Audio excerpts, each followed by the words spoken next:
And we're live. Hi, guys. This is Deacon Joseph Swayden. We're doing the Orthodox Apologetics live. Father Enoch said he would be here, so I assume he's running a little late. If you just 1 second, this is where I'm going to just mute the video so I can see questions and comments in the chat. And we'll get started.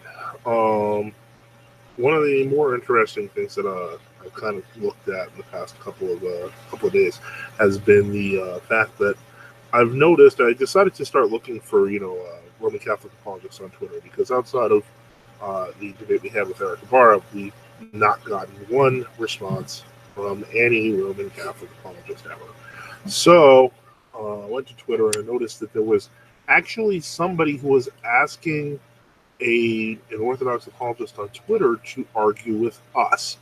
And basically, I mean, he quoted a Roquefort priest who gave kind of a slightly wishy-washy but overall correct interpretation on contraception, but then decided to turn it around and say, well, obviously these guys on this channel are being very dogmatic about it. And the whole thing stunk of um, the whole manufactured fight with Jay Dyer, that we've seen this sort of thing where basically, all you have to do to try to, I guess, dismantle the Orthodox argument is get two Orthodox apologists to fight and then stand back and go, you see, this is what happens when you don't have a central authority.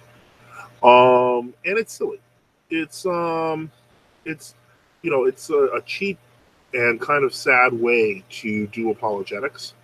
Um, I'm not going to call the guy out on Twitter who did that. The Orthodox apologist who uh, was being confronted with that, I said no, he's correct, and so we follow each other on Twitter now, so that's good. Building more unity among Orthodox apologists is kind of a thing for me. Timer, you asked thoughts on aerial toll houses. I know you've talked about them before. Um, there's not much to say. You can find throughout the Eastern and Western tradition a teaching on aerial toll houses that is more or less precise.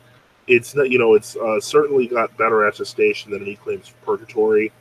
The enumeration of toll houses can vary, so on and so forth. But the truth of the matter is, the concept of there being an intermediate point between death and the future life is the particular judgment. There's no way around that. And so, I mean, we see in the scriptures, obviously, that the archangel Michael and Satan contended over the body of Moses. And so even there you find the reasonings behind such thinking, but also you find in the patristic works of, within the West and the Desert Fathers, etc., you find similar language being used. So in that sense, um, it's not, to me, it's not that shocking. I think part of the problem is that a lot of the polemic against aerial toll houses tries to tie it to some form of paganism.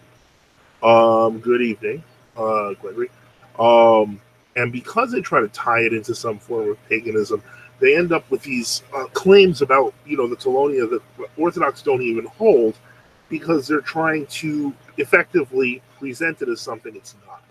And so that's part of the reason why it becomes so bizarre. But when it comes right down to it, angels and demons fighting over our souls is absolutely um, it's absolutely not just scriptural, but it's patristic. It's in the tradition of the church. And ultimately, who wins is up to God, not up to us. So the point, because we've already done what good or evil we could possibly do. It's our faith that saves us, and this is something that's lost on these people. They want to talk about, the influence of, this stuff. They say, what was it? As our Apollo argued, it was like Bogomil influence. It's all silly. It's all silly, because you do find it in the Fathers. There was a huge book that I know has been mentioned in the chat by the St. Anthony Monastery in Arizona. It's like 700 pages. It covers the stuff Father Seraphim Rose talks about in much more detail. So it's not like this is some sort of non-existent, up for debate concept within the church. It really isn't. Granted, some of the texts used to cite in defense of aerial toll houses, in general, are they can be to some degree a little bit obscure, but that's why the consensus of the fathers is so important. And also for everyone coming in, we thank you for being here. Good evening. Um, So, when you see Caitlyn Jenner says, so the actual meaning of the so-called aerial toll houses is much less polemical than it's made to seem. Oh, absolutely. It's in our prayer books. The idea that, there's always this concept that, whenever you read the polemics against aerial toll houses, they always have to start with some claim of Bogomil or a claim of pagan influence, because they know that on the fathers themselves, they don't have a leg to stand on. So they have to kind of create a new and terrifying paradigm, and it's really to fool those who aren't familiar with Orthodox theology. But if you are, especially soteriology of the church, but if you are, it's in no way, shape, or form. I wouldn't say it's a dead point, but it's a pretty empty point, because the Orthodox Church lives in a world where angels and demons are real. And they're messing with us constantly, even while we're alive. Even now, they're around us. And during Lent, they really tempt us, so on and so forth. And so the thing is, it's one of those things that it gets to be dismissed as some sort of folk religious paradigm. I question whether a lot of those people have a correct understanding of God's presence in our life. What's it called? And so, that's what I've got to say on that. And then let's see here. Well, I think one of the issues in modernity, we aren't really familiar with actual toll houses either. Well, yeah, but they weren't then either, because of the fact that it's something that occurs after death. These are things that were known by the fathers as they understood the angels and demons in constant combat over our souls.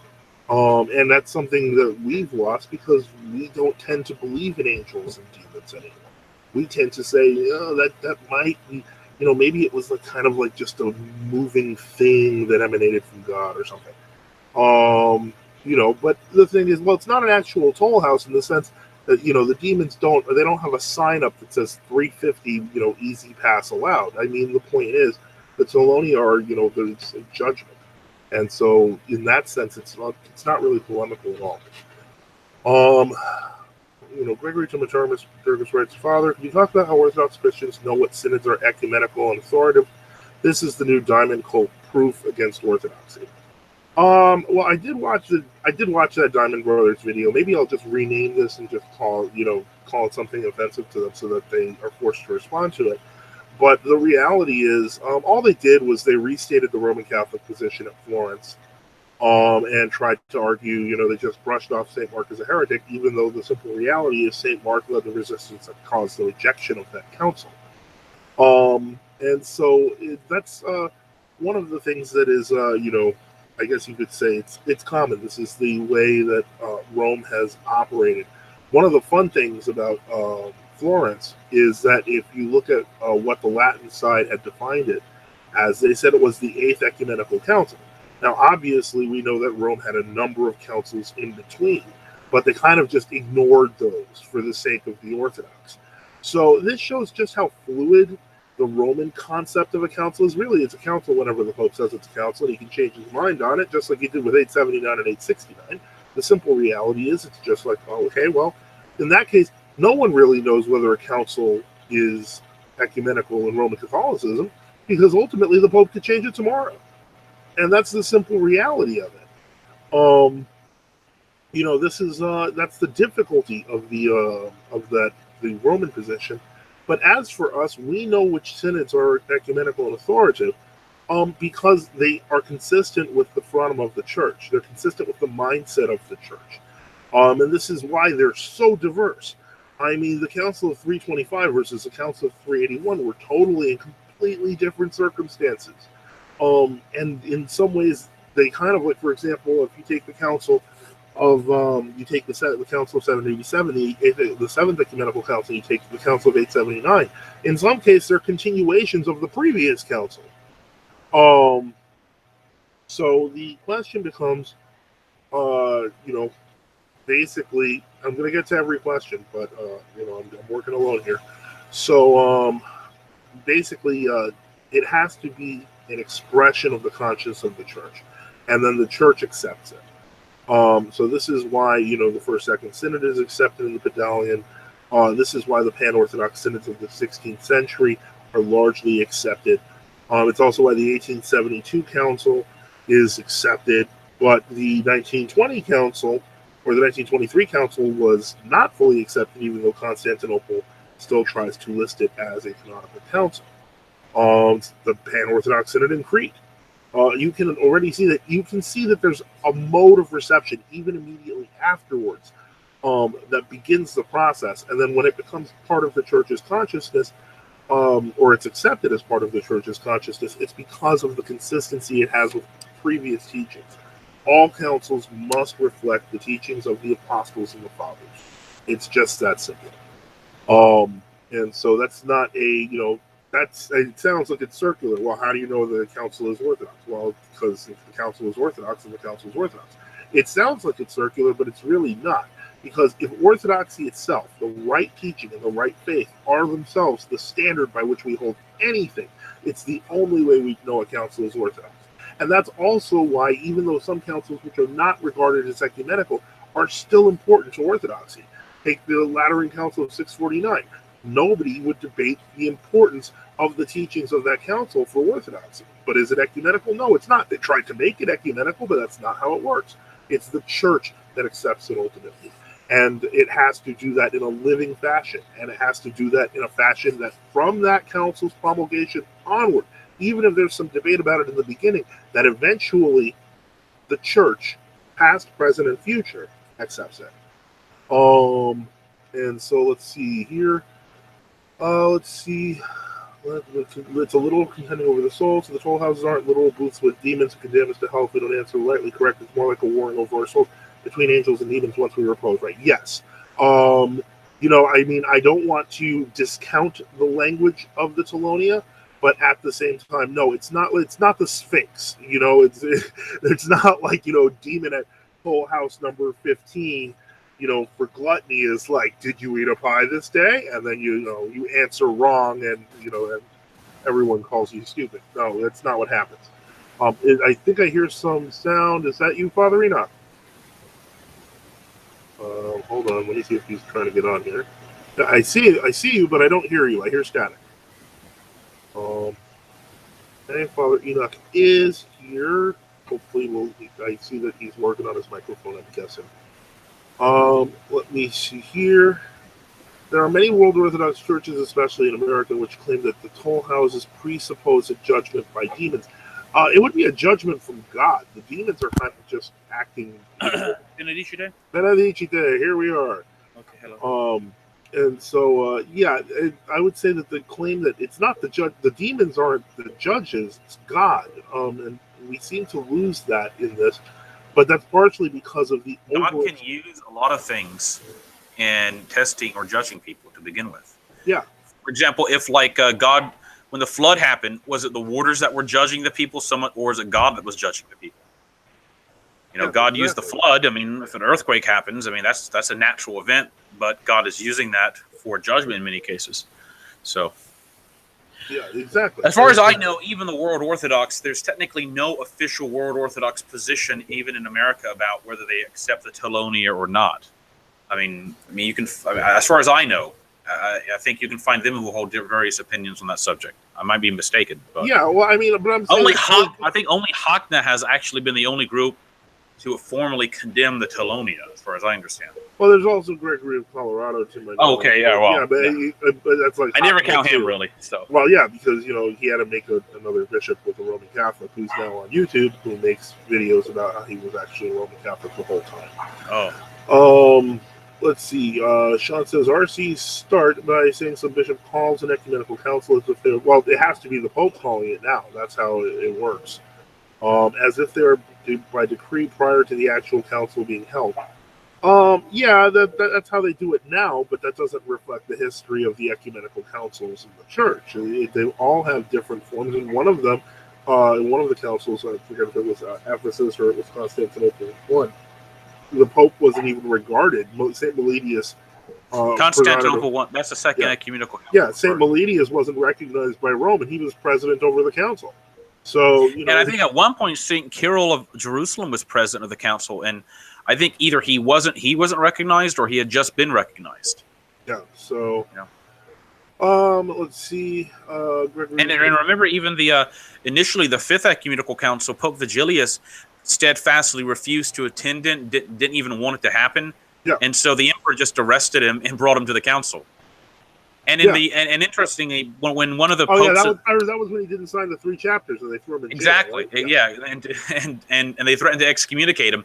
And then in the 860s or 870s, as I recall, when it was maybe it was Nicholas or Hadrian II, there was so much controversy between the German bishops and the French bishops in Rome during that time that they threatened to excommunicate the Pope, and they cited the example of the Fifth Ecumenical Council, so that you could do that. So, yeah. So the concepts of things that could occur in ecumenical councils are radically reduced in the Roman system, and this is all after Hildebrand. You can see that because the Dictatus Papae begins labeling out some of those new powers of the Pope. And also, when they held the Lateran Synod of 649, which was about 105 Roman bishops, mostly Italians, and there was, I think there was one bishop from like Palestine there, or a representative.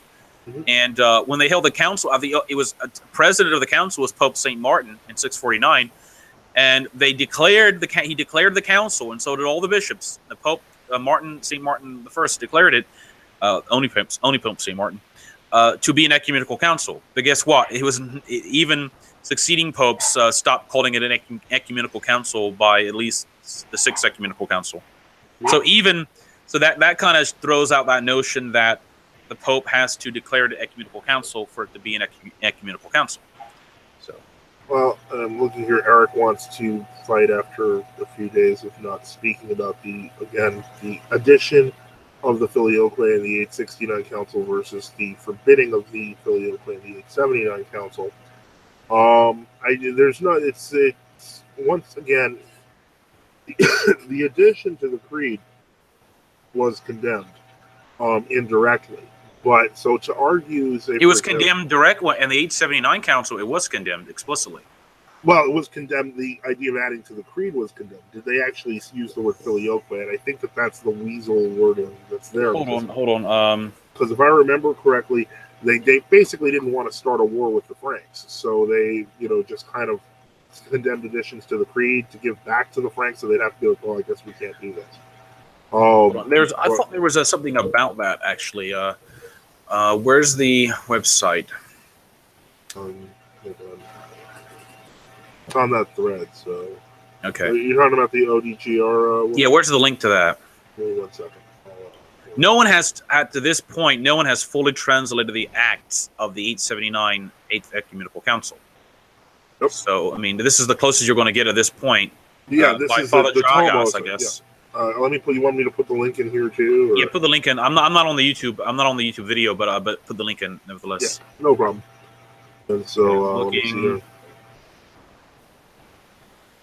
Okay, I'm turning on live chat. I totally didn't realize I was in top chat. What is live chat? What is this? Well, there are 2 different options on the top, and I realize if I missed a question, I'm just double checking. But in any case, the point is that there is, there's some good precedent there in terms of, what was condemned at the 8th Council. Okay, it says the Filioque, according to, this is, I guess, a book, citing, I'm not sure who they're quoting here, Photius and the Carolingians, I think it's quoting a book called Photius, I'm not sure how to read some of the citations, Ope citation, I guess the book, Mystagogy of the Holy Spirit, well, that's a translation by Farrell. So there's a quote that says, in 1985, Dr. Constantine Siamakis stated in his extensive introduction to the new edition of the Patriarch Dositheos' Tomos Keros, or Tomos on Love, I believe, the or Thomas of Charity, I guess. The same point of view at this ecumenical council, or at this ecumenical synod, the Filioque is condemned as teaching and as addition to the symbol of faith. In his description of the sixth session of the council, he stated the Filioque is condemned without mentioning the Filioque. The emperor asks for an horos, or definition of the synod, and the synodical members present at this meeting propose the horos of the first two ecumenical councils, the symbol of faith, without any addition, and with the stipulation that any addition or subtraction or alteration in it should incur the anathema of the church. This is accepted by the emperor, who signs it, and the synodical members express their satisfaction. Wasn't there something like a letter from Pope John VIII to St. Photius, who was like saying, give me time to work with the Franks because... Yeah, and that's exactly why. That's part of the reason why what they did is they laid down the rule that the Franks had to follow in that council. So effectively, the point is, Eric's argument is an argument from silence. What he's basically doing, and this is unfortunately a favorite argument among Roman Catholic apologists. Well, just because they condemn additions to the creed doesn't mean that the Filioque is itself heretical. It has nothing to do with that. But it does have something to do with that because that was the entire occasion for the council. So the point is, if they wouldn't have brought it up just randomly, they were referring to a specific... Well, I think some papists would argue that, the occasion for the council was restoring communion between Old Rome and Constantinople, or New Rome, since St. Photius had ascended the patriarchal throne. But that's still... But the whole reason the whole controversy began with, going back to 859, 860, was because of, they kind of say, Pope Nicholas objected to St. Photius being elevated without observing the interstitius, the period, and not giving his approval. But it quickly devolved very quickly into the whole Filioque thing. So yeah, but the whole point is that, again, if a Roman Catholic apologist says something to that effect, the proper answer is this: if the fathers were not talking about the Filioque, why did they put it in there? Why did they put the question of altering the creed? Were people just altering the creed left and right? No, there was one alteration, and it was the Filioque. So it's a weak argument from silence. Let me see here. You see now, Sean points that out. The mainline RCC argument isn't that the Filioque was always there, but that the understanding of it was that they didn't change anything but affirmed the double procession, which they claim was always taught. Okay, well, that's kind of that's actually interesting because a lot of Roman Catholics for a very long time were claiming the Filioque was always there. Oh yeah, like Bellarmine, others they'll say, "Oh no, it was the original Constantinople creed, and the Greeks dropped it." Oh yeah, no, that was I remember when I was. So that's that. I mean, I know what he's saying. That's the modern argument they're using. But that was true among some really educated Roman Catholics, even in the 19th or 18th century. But it's only partially accurate. Yeah, and I think what I mean, and also if you didn't add make the addition to begin with, then a lot of this wouldn't come up. Yeah, right. No, so there's a connection between adding stuff to the creed or adding illegitimate additions, and then eventually this getting into the mindset of certain people. All right. So if you remove it and people are used to reciting it without it, then I think that was kind of the argument. There was a letter of John VIII to St. Photius. I'm trying to find it. There are translations of it in certain places where he talks about this. About give him time to make removals. Anyway, I just invited Eric, so if he wants to defend his position, we'll be glad to. Okay, so what is the topic tonight exactly? Well, it's an open discussion, so it's not going to be too long. We haven't, we've been looking at we weren't looking at topical issues, but it was mentioned that open shows are just fine as well. As I've mentioned before. NFT community, which we were starting to really create a kind of a community there. It is down. There is, if you go to the NFT community link, a PayPal donate button. Basically, we are looking for about $500 for the year for server costs, and that should comfortably sustain the site and keep it working. So I do want to make mention of that. We have started talking about Patreon, and we did a poll on the Warzone. It seems like most people would be interested in books and papers, which is, I guess you could do that. I just don't. I hadn't really thought that would be particularly popular. So that's kind of what we're doing in terms of trying to get everything set back up. Can you mention the we were sent an email by Basil about this paper by Hilarion Alfeyev? Yeah, I read the paper. It's a paper by he was then Archimandrite Hilarion Alfeyev. Now he's second in command, Hilarion Alfeyev. Yeah, exactly. And what he's taught, he basically is. Now, just for those who don't know, Metropolitan Hilarion Alfeyev is the spokesman and the spokesman for the Synod of the Moscow Patriarchate, and he is their head of the External Church Department Relations. Yeah, so I mean, so he's a big wig in the Moscow Patriarchate. Yeah, I'm trying to see. I realized that it was kind of an attached article, like it didn't have the original link to it, so I'm not exactly sure from where Basil got it. But in any case, what's the substance of his article? Well, the substance of his article is that our understanding of the patristic synthesis is largely incomplete. And what he means by that is, for example, he basically says that, up until, the early 20th century, everything was kind of looked at in Russian Orthodoxy through a Russian lens. And then he says with Florovsky, everything gets looked at through a Byzantine lens. And so things that are inherent to the Russian tradition are lost. And he then further adds the Latin West, but he kind of adds the post-schism Latin West, and then he goes to the Corpus or Orientalum Christianum Scriptorum, and basically it's like, he's like, and there are hundreds of volumes, so our understanding of the fathers is largely, incomplete until we begin to synthesize and understand everything in its own particular and individual context. And I think what's lost in this, and I mentioned this, I think, to Basil, is effectively that there was still a standard of orthodoxy throughout the world. And so even if it was Greek or Russian or Arabic, it still had to maintain the standards of the councils.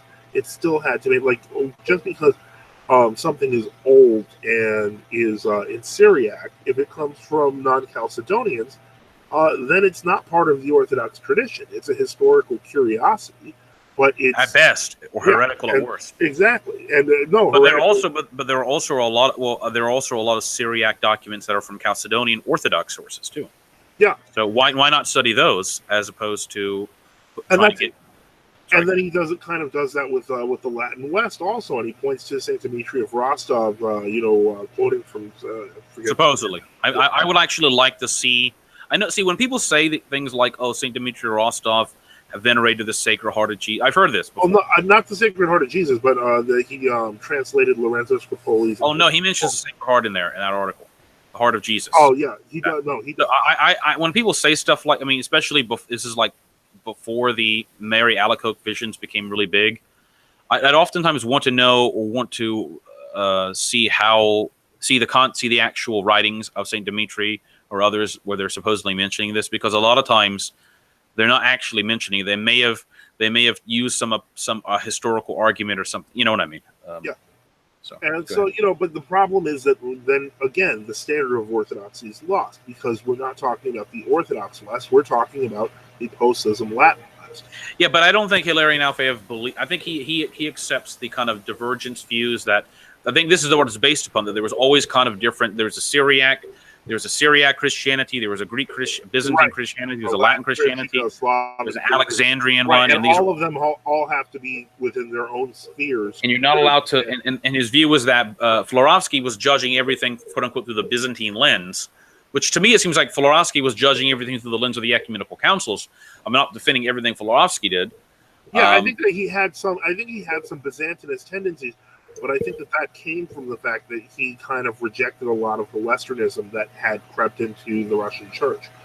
And so, I think that's... well, for example, the exact exposition of the Orthodox faith by St. John Damascene, that's like a standard work, for example. Yeah. All right, so it doesn't matter if somebody Everybody says... agrees. Exactly.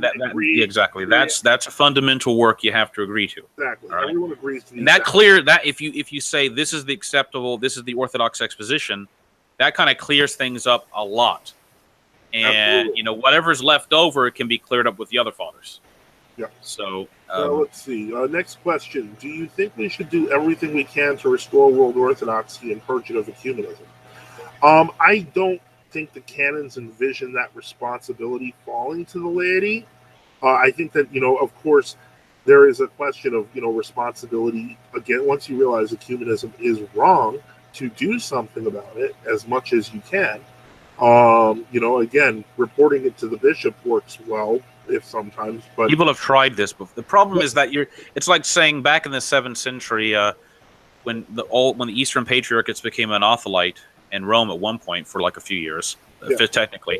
When that happened, what were you supposed to do? Well, I mean, the laity really didn't do a lot, to be honest, at least in the East, as far as I understand. It was St. Maximus and some Orthodox Western bishops that were in some monasteries in the East. So I mean, it's like saying wood is the Coptic is do we have a responsibility to restore the Coptic Patriarchate back to Orthodoxy?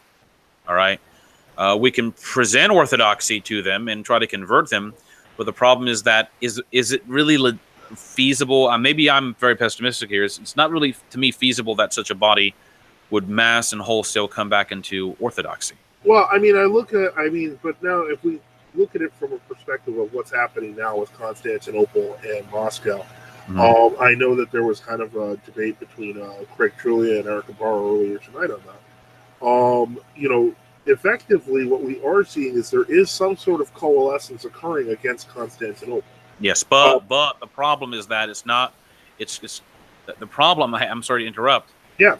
The problem is that a lot of the people who are anti-Constantinople are just as ecumenist as Constantinople, like Hilarion Alfeyev. I am not disagreeing. Okay. However, what is affecting these hierarchs is the conscience of their people. And so the point is, I do not know whether they will, stay as, committed to ecumenism, or they'll realize where their bread is buttered. I simply don't know. And it's, from my perspective, I simply don't care. It's not that I'm being callous, but as there are true Orthodox bishops all over the world, and I'm perfectly happy under one. I mean, it's not a problem for me. But if it is a problem for you, then you should endeavor to do something about it and start, the regular process.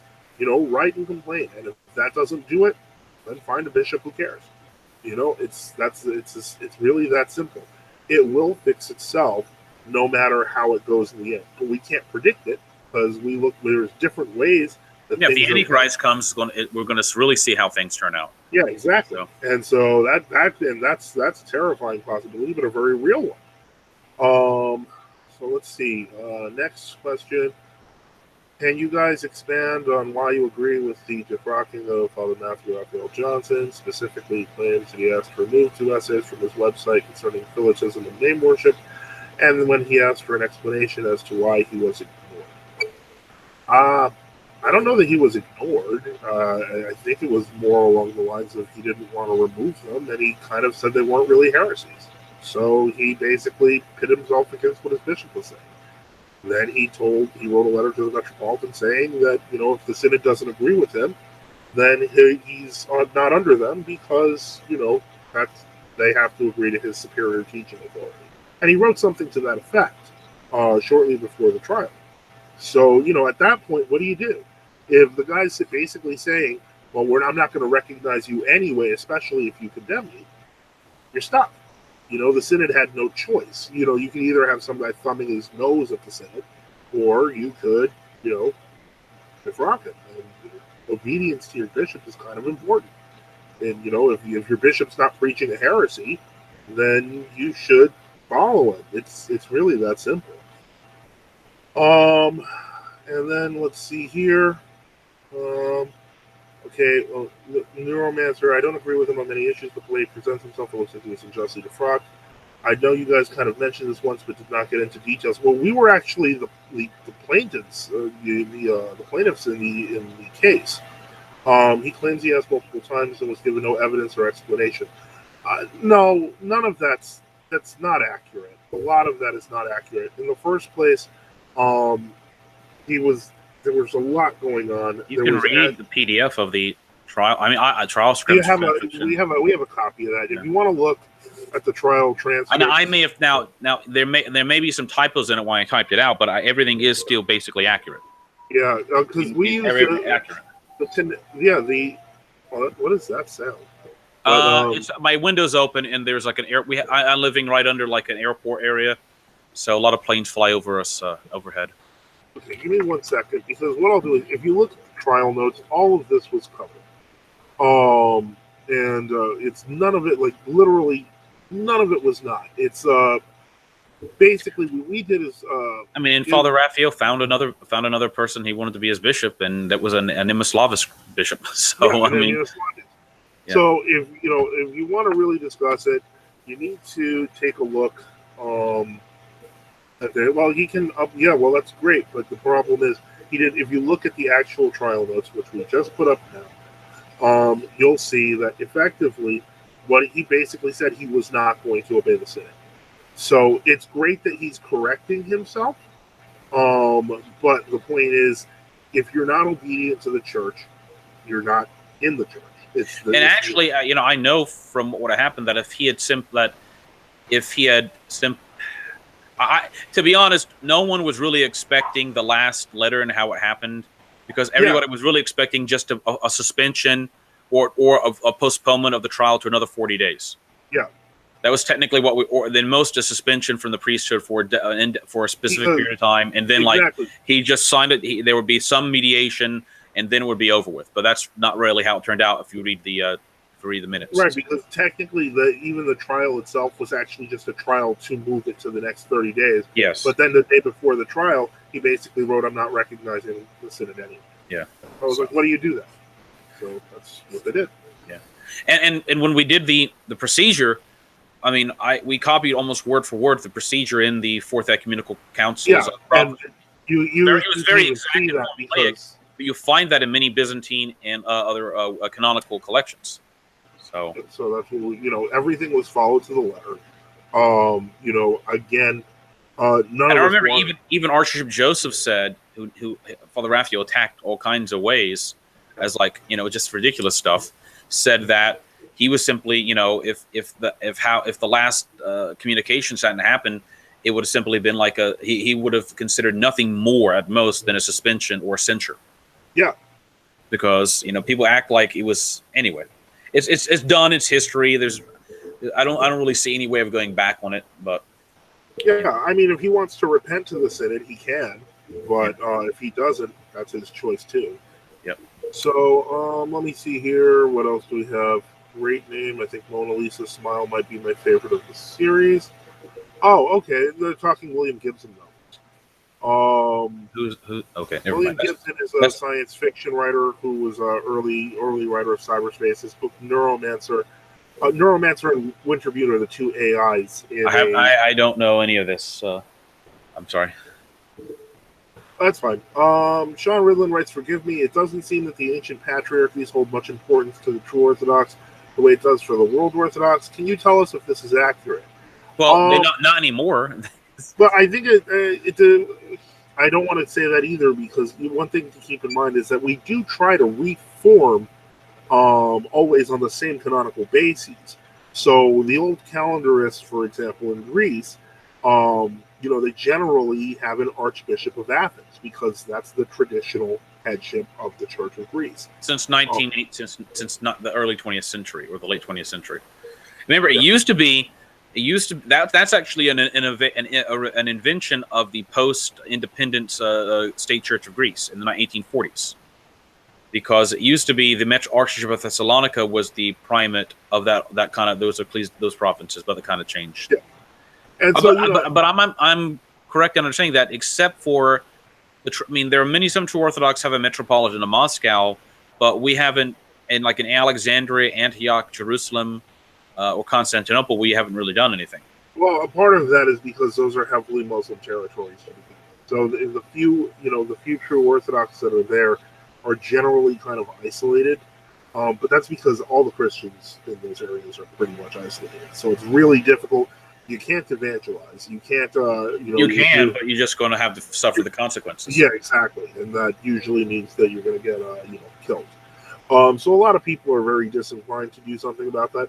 On the plus side, and this is where again the world Orthodox aspect may be useful. I mean, it looks like John X might actually be a little less ecumenical than his predecessor. and might actually, he may be against Constantinople on this.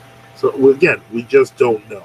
Well, he'd have to rescind the ecumenical agreements with the Syro-Jacobites to begin with. Yeah, that would be the first step. That would be now, another point to mention about this is that people forget, in the 20s and 30s up into the 40s, Alexandria, Jerusalem, and Antioch were in fact on the side of the Greek old calendarists. And it was only when, in fact, Alexandria eventually changed over to the new calendar, I think in the late 30s or so, like 1938 or 39. But up to that point, there had been a Patriarch Christopher, who had, in fact, been on very friendly terms because he was a personal friend and supported Metropolitan Chrysostomus of Florina. And there's, in fact, this interesting, I know it's like kind of like a little cartoon, not a cartoon, but like kind of an illustration that even the Matthewites put out back in 1948. And it shows this like tree and the branches being sawn off, and on the branch being sawn off, you have like Constantinople, and then you have Alexandria, and then you have on the branch with the true Orthodox, it's like Jerusalem and even Antioch, because Antioch, I don't think, when the Antioch switched over to the new calendar, like 1950 or something like that. Exactly. Yeah. They were actually much more supportive of traditionalism. Yeah, and because remember, there was Saint Joseph, the martyr back in the near 19th century, who was what converted a lot of the Melkites back to Orthodox, and even converted Muslims. And the old calendar was a big part of his point, because the Melkites have already begun changing over to the new calendar back like in 1830. You know what I'm talking about, Saint Joseph of Damascus? Yeah. Yeah. Mm-hmm. So I mean. But they went along with the Antiochians, went along with the new calendar, and then with the whole modernism, and then ecumenism. It's not to say that can't change. I mean, look at but I'm saying the problem is that, and this is how it was described to me by a former Antiochian clergyman, was that there was such a great emphasis upon pan-Arabism politically in the state of Syria that part of that was they had to minimize. For example, the Syrian state, in an attempt to prevent religious war, this is their reasoning, they tried to de-emphasize differences between, let's say, the different Islamic groups, okay? And then among the Christian groups, they would try to de-emphasize differences among them, all right? But this is, unfortunately, a secular way of thinking for like national unity, and the results are that if you try to enforce that, it creates heresies. But the problem, again, is that I'm just answering the question that for example, I was actually going to just refer to the Patriarch of Jerusalem as Greek. Well, remember, and there were patriarchs of Jerusalem that were in friendly terms with with at least certain old calendars. Patriarch Diodorus was what I was going to, but Patriarch Benedict before him was a massive ecumenist. Yeah. So the point is, and that's what I'm saying when I say that in the case of World Orthodoxy, it's a mixed bag and it's kind of unpredictable. Yes. But now let's see here. CS, I hope that answered your question. CS, Emeritus will never validate the existence of whites, yet they'll bow before Brotherhood of St. Moses the Black. LOL, it bothers me. OCA showing for a club specifically for Black Americans really shook my faith at some point. I'm pretty sure that most of the early members of the Brotherhood of St. Moses the Black were white guys. What is the Brotherhood of St. Moses the Black exactly? Well, the Brotherhood of St. Moses the Black is like some sort of organization in the OCA where they kind of reach out to, African American culture. And they use St. Moses the Black, who, while a very important, desert father, was certainly not the only Black person in the history of the church. I mean, it sounds kind of okay. I'm sorry. It sounds kind of if it sounds. If this one of these. It's kind of interesting. It would be an organization trying to reach out to Black people, but like 95% of the members are white. Yeah, well, and that's the thing. Now, granted, since then there are a few more. There's a few more African American communities and people of African American descent going. Who follow this stuff, and that's good. But I do remember when that thing started. One of the guys who was really pushing it and wanted help with it was he was a big white dude, and so I mean. I don't know. I think it's kind of the part of it is that if it seems like you're patronizing, that's it's not patronizing, And so that's my point. And so it's okay to focus on Black, but work for white rights, and you get labeled a neo-Nazi. Well, it's not. First off, there's no such thing as white or Black rights in a secular state like this. I mean, the point is there's just rights. And so, the idea that it's kind of silly, because I remember, especially when I first converted, in many ethnic parishes, they didn't care if you were white; they just cared if you weren't of their ethnic group. So the point is, it's like, it wouldn't have been like, oh, well, he's white, so it's okay. It's like, no, you're not Russian, get out. So the point is, and did they actually say get out? Yeah, well, not get out, but like, why are you here? Why don't you go to the Catholics? And well. So the point is, and then, like, if you were, granted, now if you were black, you really stuck out, and so they'd be like, do you remember that the event that happened at the Synodal Cathedral? Was it 93rd Street, 94th Street? What's it? The old Royal Court Cathedral in the mansion. All right, and there was this event that happened where, like in the 1980s or so, they had, how they have like the top floor, and that's, I don't know if you've ever been there. There's like the top floor, and that's where they have like the main cathedral. And there was a black guy came up for communion. All right, this is like in like late 80s or early 90s. I've heard the story at least a few times. And well, they didn't know what to know, because they were like, well, we've never seen him. They weren't trying to be mean, and they said, well, sure, you can receive communion here. Well, they said, are you Orthodox? Is what they asked him. And then he grabbed the chalice and he dumped the body and blood on his hair and began to dance around and saying, the blood of Christ cleanses, et cetera, et cetera. Now, he was just some crazy. He turned out to be some crazy guy off the streets. That sounds like he was a crazy guy off the street. Yeah, but I just thought, I know that, I guess I just thought about that, and because I was talking to somebody years ago, and I guess they gave it as an example of, why they were kind of cautious about people, I guess blacks, not in a negative way, but they're like, from a perspective of, why would they be here? Are they really Orthodox or whatever? Because that's the problem that they had with Americans in general. Now, granted, they might have had, a little bit of, casual racism towards this or that group, but the point is, it was a terrible situation because of the fact that they weren't evangelizing Americans. And so, if you evangelize Americans, you've got to evangelize all Americans. Well, you imagine, I hate to use the word imagine. And I suppose, like, when they back in the 20s, when like you had like the attempts to create like these different, like an American Orthodox Catholic Church. Okay, the old Theocacna before it became independent, and the Vagante and all the other stuff. Okay, if one of the things interesting is supposedly they had taken in like the early who was the guy who founded the African so-called Orthodox group back in 1920? What's his that? You know what I'm talking about, right? I know what you're talking about. I didn't remember they took it. Okay. Well, anyway, he founded it back in 1920. Or Alexander or something. Yeah. So let's suppose he had been taken in and they had been baptized. McGuire. Yeah. Okay. Let's say he had been non-married, or they found somebody to consecrate a bishop, for like almost like a black diocese or something. I mean, I can tell you what would have happened. As soon as everything began to break up, you would have basically had something like, instead of it being like the Carpatho-Russian diocese, it would have been like the African American Orthodox diocese or something like that. Yeah. Because my point is that if you had it among the Serbs, the Carpatho-Russians, the Ukrainians, even the Belarusians, all these groups trying to do it, I mean, if you can explain the difference between a Ukrainian and a Belarusian, then great. Then please send me some information, except for their dialects. You can imagine a situation in which all this would have happened like that. But anyway, getting off topic here. Sorry. Well, the point is, what's it called? The term, I think this is a silly argument about, I've heard that before, racism is a Marxist term, why are Orthodox using it? Well, if you want us to use ethnophilitism, we can. But, the simple reality, racism came from the word racialism, and racialist, which predated the Soviet period. There were all sorts of terms that were used like this. It's silly. What we mean is, hating on people who are a different color, which is a bad idea. So the point is, it's kind of silly. I guess I just don't understand it. Do we have any more? We have any additional questions, or? Yeah, well, because we could go on this subject for the entire program, and it would just be nothing really productive at this point. So well, I think they're good. No, you know what? I think there could be some productiveness in this. Oh, okay. And I'll tell you why. Why is that? I'll tell you why.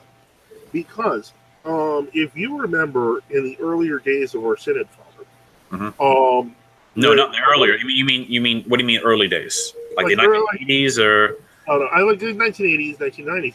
I remember one of our original documents was talking about how our synod was a missionary synod for those of, I guess you could say, of Western European background. Oh, you mean the American Archdiocese documents Yes. from the late 90s? Yes. Right. And what it was an attempt to talk about the broad background that you find in a lot of American culture. And now, granted, we were not like excluding anyone. I'm Hispanic. I'm a mix of a whole bunch of different ethnicities. Oh, I see. Because yes, it was about the concept that people like Americans who are ethnic Germans, and Right. A lot of us are like excluded from all the other Orthodox groups. Yeah, because it's like you must become Greek or Russian, and that wasn't true because those countries were once Orthodox too, and we have to honor those saints and fathers.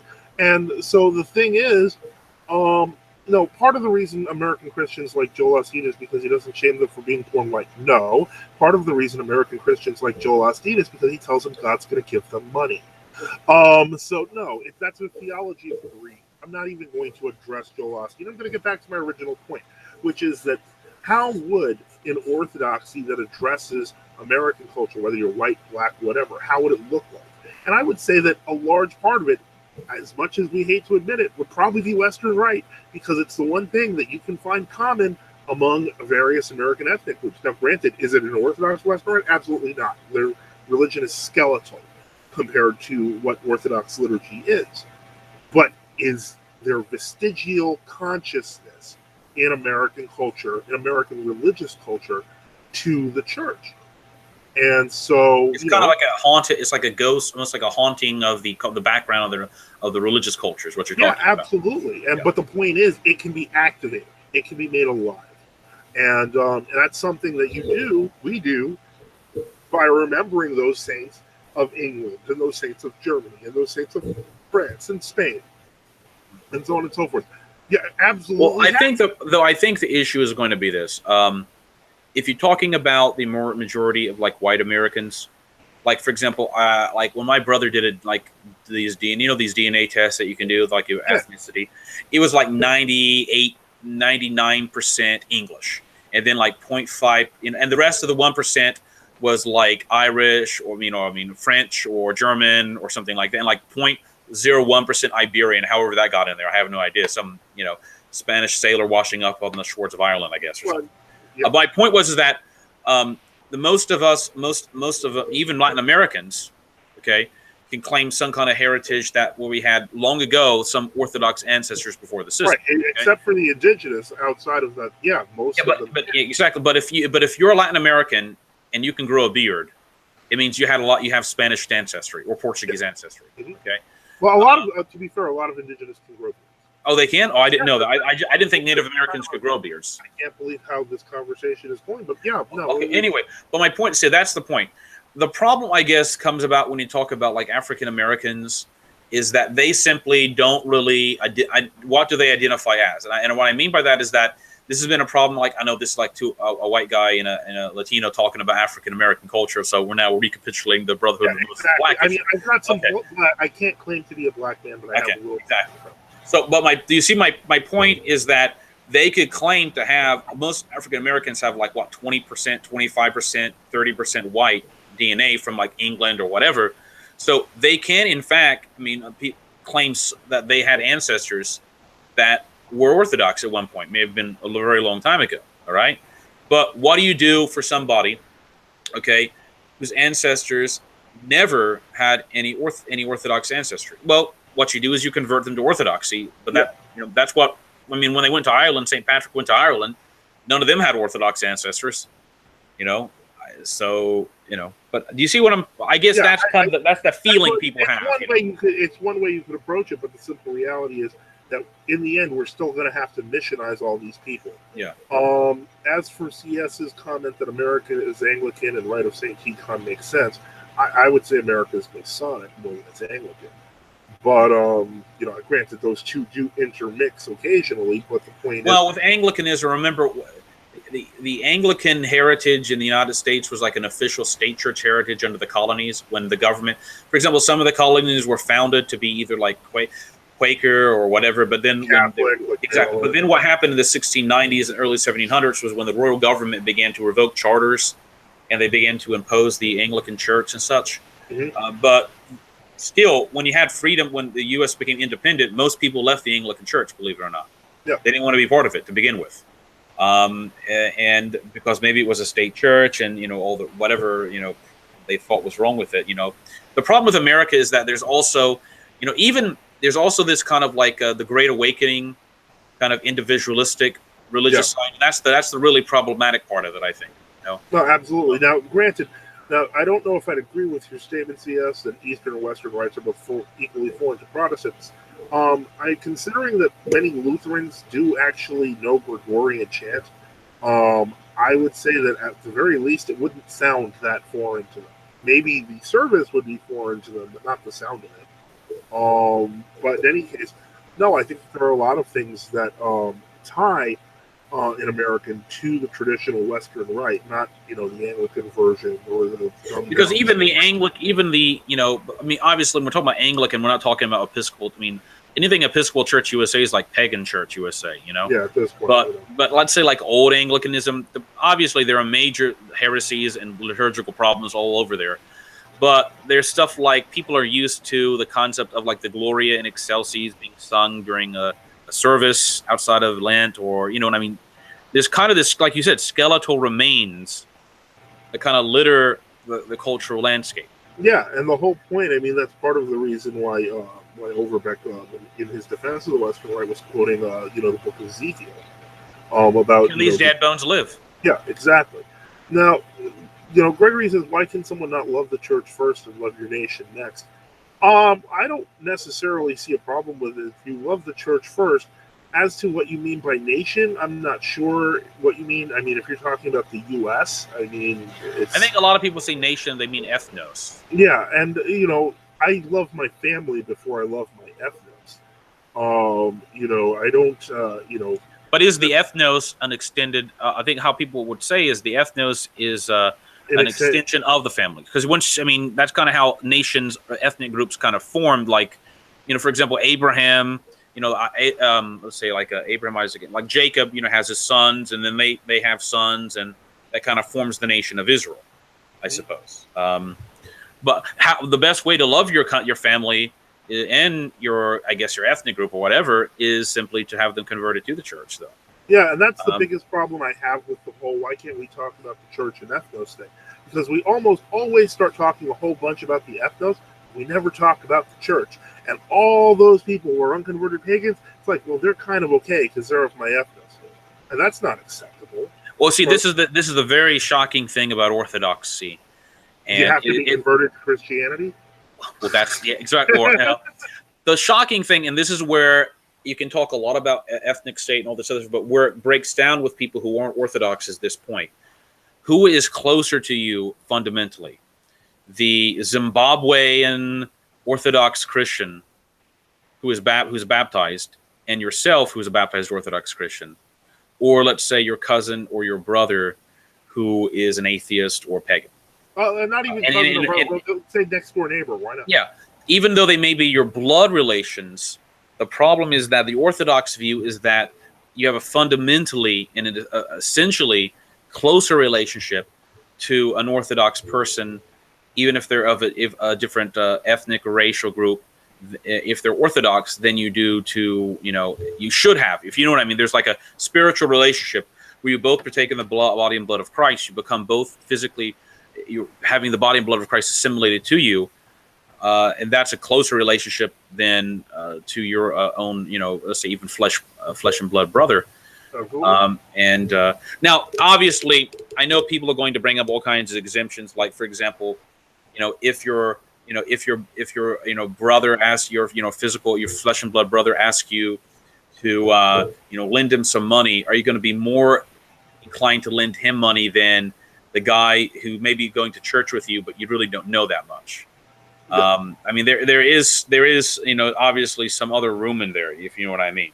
Right. No, and but these break down into practical concerns and earthly concerns rather than in terms of true understanding. If you love the church first, because Orthodoxy has a universalistic message, if you know what I mean. Exactly. And so anyway. So. Well, now that's John Ridlin writes West Africa was more pluralistic, so I'd argue that the ancestors of African Americans are at least partially Orthodox. I think we did a kind of a study on this because most African Americans come from from what I understand genetically, the Ivory Coast region.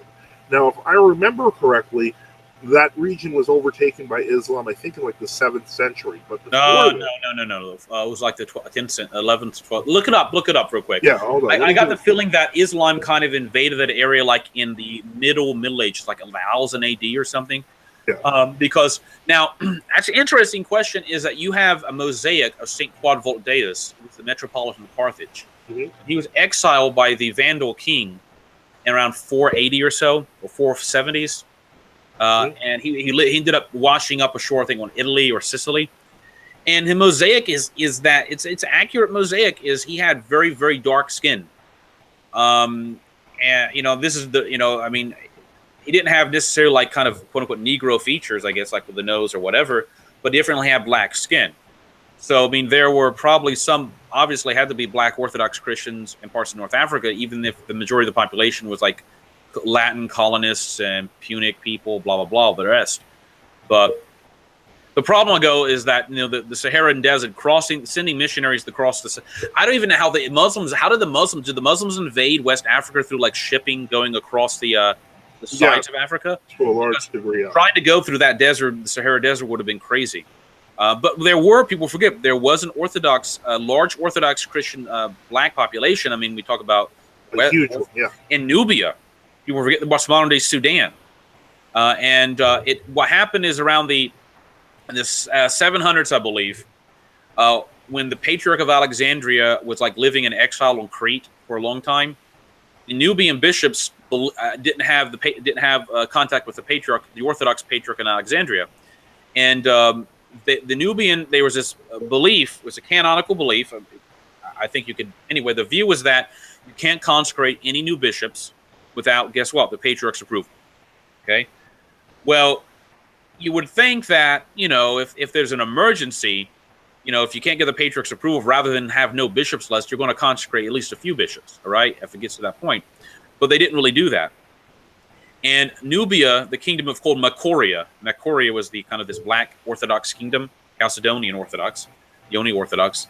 But it was surrounded by the Aksumite Empire, which is kind of the Monophysite Ethiopians. Which eventually became Muslim, yeah. Yeah, well, no, Ethiopia didn't become Muslim. No, the Aksumite. Oh, well, Aksumites. Aksumite is the old name for Ethiopia, the Aksumite Empire. Oh, I'm thinking of the economy. So Sudan is like the area between Egypt and Ethiopia. Okay, and what happened was that the Makorians were empire.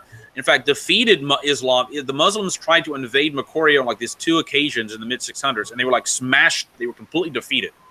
They were called the 2 battles of Dongola. And the Makorian archers, if you read the accounts, they were just amazing archers. If you ever study ancient medieval people, their eyes, their acumen for training and warfare, anyway, for sports, I guess. But anyway, what happened is the Makorians became so powerful they conquered these two Monophysite kingdoms called Alodia and Nobatia, which have been converted to Monophysitism. And this created all kinds of problems because suddenly, with the problem of empire, you have like this large, now half your population becomes non-Orthodox, all right? And then you have to start dealing with them. And they're like ethnically very close to the Makorians who were Orthodox. But what happens is that with the Patriarch of Alexandria not living in Alexandria, the Orthodox Patriarch, and with their bishops not consecrating any new bishops, there was massive pressure from the Nobatian and Elodian and the Ethiopians to basically convert the Orthodox population to Monophysitism. And unfortunately, what we find out is that like by the 770s or so, when the Patriarch of Alexandria finally came back to Alexandria, there were no Orthodox bishops left in Nubia or Makoria. The king had become a Monophysite, but there were still an Orthodox population left over, and they consecrated some metropolitans. They were called the Melkite Church, the old name for the Orthodox, before it got sullied by the Union. Yeah. And there was a consistent and numerous Orthodox population, even if it never became the majority again, in Makoria, at least up into the 14th century. And in the 14th century, Islam finally broke the Bact. There was an agreement that was reached by the Orthodox Makorian king and the Muslim Caliph back in 650, I think, or 1260, called the Bact. It's from the word, similar to the word pact, I guess. And the Bact was that the Makorians would allow one mosque to be built for Muslim traders in their capital of Dongola, and in return, the Makorians would agree not to invade Egypt or to invade Saudi Arabia. Okay, and this lasted for like hundreds of years into the 14th century because they were so, there was this kind of terror of the Makorians and such. And I think at one point the Makorian king threatened to invade Mecca and ground the Kaaba into dust. The Ethiopian emperor also threatened to do that. That was kind of the way they, but Islam finally conquered Sudan, and that then, they put an end to any orthodoxy, any kind of even Monophysite so-called Christianity was eradicated. Yeah. Completely. It destroyed. Ethiopia survived because it was further down, and it had mountainous regions and such. Mm-hmm. But there was an Orthodox population, Black Orthodox population. If I know every now and again we encounter kind of like the Black Hebrew Israelites, and they're like, how they're like, oh, it's the white man's religion, or and Orthodoxy is like another extension of that. I want to interrupt because I think we're going to some different things that I'd like to address. Gregory Timothurkis wrote, I think part of the reason this is such a hot topic lately is because of the massive anti-white attacks and bias in every area of the culture. It is at least partially a reaction. It depends on what you mean by anti-white. I think that there is a genuine hatred, especially among the left, towards just plain old white people. I think that is true. And many of these leftist people are white people. Yeah, and they're self-haters. But this is not the old left. This is like this weirdo. This is not like the Jack Kennedy or FDR labor left. Remember that the left is not just after white people. And what I mean by that is this. If you were in an Orthodox church and you were, I don't know if you're married or not, but if you're unmarried and, your choice of bride, say, for example, is Black or Asian, the church isn't going to judge you if you have children that are of mixed parentage. The church will judge a lot of the things that are happening in terms of gender. And what I mean by that is that, it's one thing to say that that there's attacks on anti-whites. There's attacks on anti-males. It's far worse and more insidious than any attacks on ethnic groups. The very concept of sexuality is being destroyed. Well, no, a lot more of Asians, I know this over the years, have made complaints about how there's been this attempt to present Asian men, like in the media, as like wimps. Yeah, and not which is contrary. If you look at traditional Asian, like Korean or Japanese or Chinese culture, they have the same concepts of masculinity that we had in France or England or Italy. Well, and it's all it doesn't. The point I'm trying to make is that we have to, when we're looking at a largely unconverted heterodox society, we have to kind of look at the positives that we can, kind of use to bring them to the church. But at the same time, the left is against those two. We're the enemy. They're not going to be friendly to us in any case. And exactly. So the point is, that's why I'm saying when I see people talking about the media being anti-white or anti-male, so on and so forth, they don't realize we're the enemy. And by saying, what happens is people start blaming each other, which is exactly what they want. The simple reality is, no, that's not true. That is absolutely CS. Okay, I'm not watching the YouTube stream, so you're going to have to tell me what you're reacting. Most people are going to want it. You should read this out because most people are just going to be listening to this. Yeah, I think that if you look, CS, right? I'm going to ignore your comment on colonialism for now. I'll get that back. No, non-white men are never attacked. Never, non-white men are held up on pedestals and displayed as desirable for women. I don't think that that's true. As a matter of fact, if there's one thing I remember most recently, and if you follow any like, I guess you could say standard male, Black authors, so on and so forth, a lot of them will notice there was recently a particularly famous article written by a leftist Black reporter, and she says Black men are the white men of Black people. What does that mean? Well, that's my point. Is that, in other words, that they're treated as that they have all the privilege and all the power, because you see, it's a never. Oh, they're expanding. They're expanding the Frankfurt School type stuff. Exactly, and the whole point is that it's to make everyone fight against each other. Isn't that going to result in some kind of weird nihilistic destruction of everything eventually? Well, that's what they're aiming for, and that's why the whole issue of sexuality comes into play. Because if everyone is becoming like, I guess you could say, a wimp, and so nobody's reproducing, and so nobody is making children, the family as a unit is being destroyed. Well, I did read something, I guess, off somebody's a link to, I guess, some media article. I don't know if I find it, in which they were like producers on television shows. I mean, I don't really watch television, but they were saying like, we're making it so every relationship is like interracial and none of them are. So I mean, a lot of there is some attempt. I mean, I'm just saying to kind of like to do that, and there has to be a reason they want to do that, and they're saying they're doing it because of, I guess, racism or something like that. I'm not, so I mean, that why would they push all this stuff? That's all I'm saying. And I think that's maybe. No, and I think that's a valid point, and it has to be addressed. Because I know there are a lot of blacks who don't like that too. No, that's my point. And this is the point that I think that CS is missing, is that he thinks that this is only happening to white guys. No, it's not. It's happening to any traditional guys, Hispanic guys, black guys, white guys. It doesn't matter. If you are a traditional male, you're bad. And but do the Hispanics really care that much what the media thinks, or do they? They're starting to. For example, like all I know about the Hispanic media was that old Univision channel. But they're pushing they're pushing the gay stuff on that too. The global homosexual agenda type stuff. Exactly.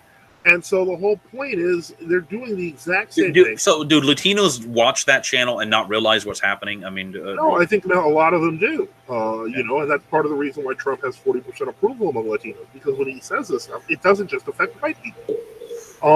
But in any case, yeah, no, I agree. Gregory said, the left is against straight white Christian males. All for watch a TV show, movie, or commercial. They're all mixed race now. But that's not even the biggest problem. The biggest problem is now you have the gay parents thing, and you have the gender bending thing. The promotion of faggotry. Yeah, exactly. I wasn't going to go there, but yeah, that's basically what it is. It's what we're doing is we're ruining our children. I knew somebody years ago. I still know him, and his children were baptized in the church. And they had a messy divorce, and his wife left the church and all this other stuff. This is years ago, and the children were basically being taught in the school, and then the mother got a hold of them, and she was like, I guess, whatever. And then like one of the school counselors convinced one of the children that they were actually a boy. It was a girl. They convinced her that she was actually a boy. And she was like, I don't think that's. And then they began they work on people like. Well, I just saw that there was someone who was attacked on Twitter. And this basically has caused this girl who had all the sex change just ruined the whole family's just destroyed it.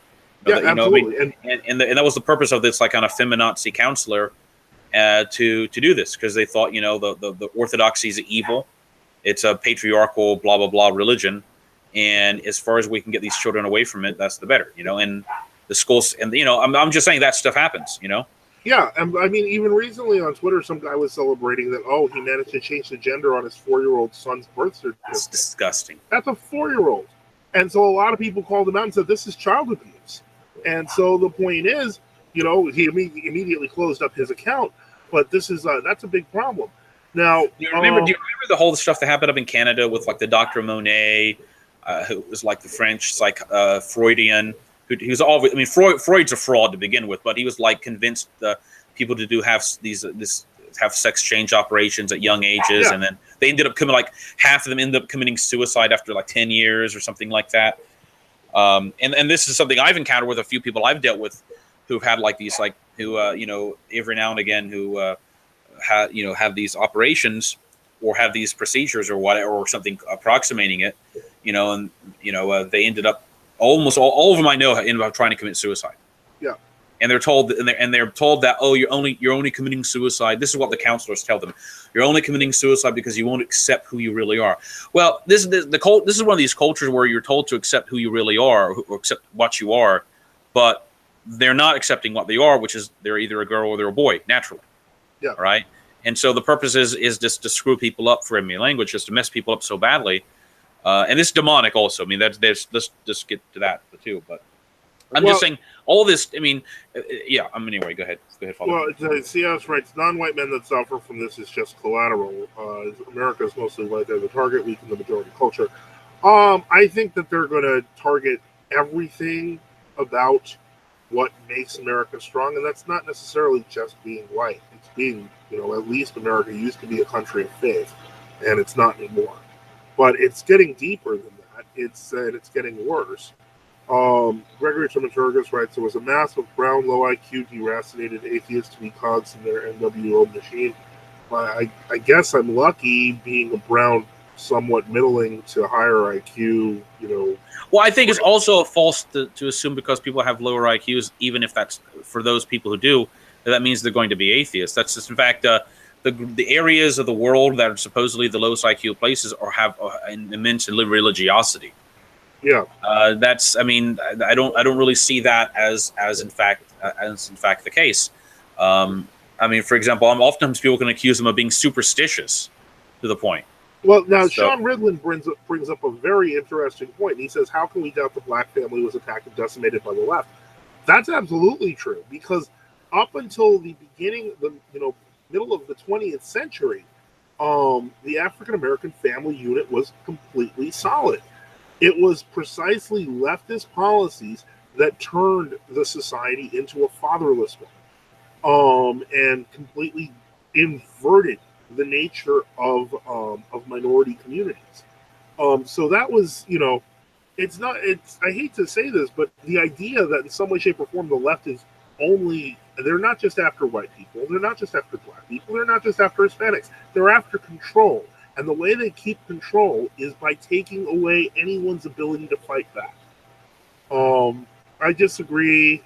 Yeah, the idea, I think that, right now in history is an amazing time where a lot of people, not just white people, black people, Hispanic people, they're waking up and they realize that there's a system that's controlling them. The biggest mistake one can make is to believe that people who are also victims of the system are in fact running it, because they're not.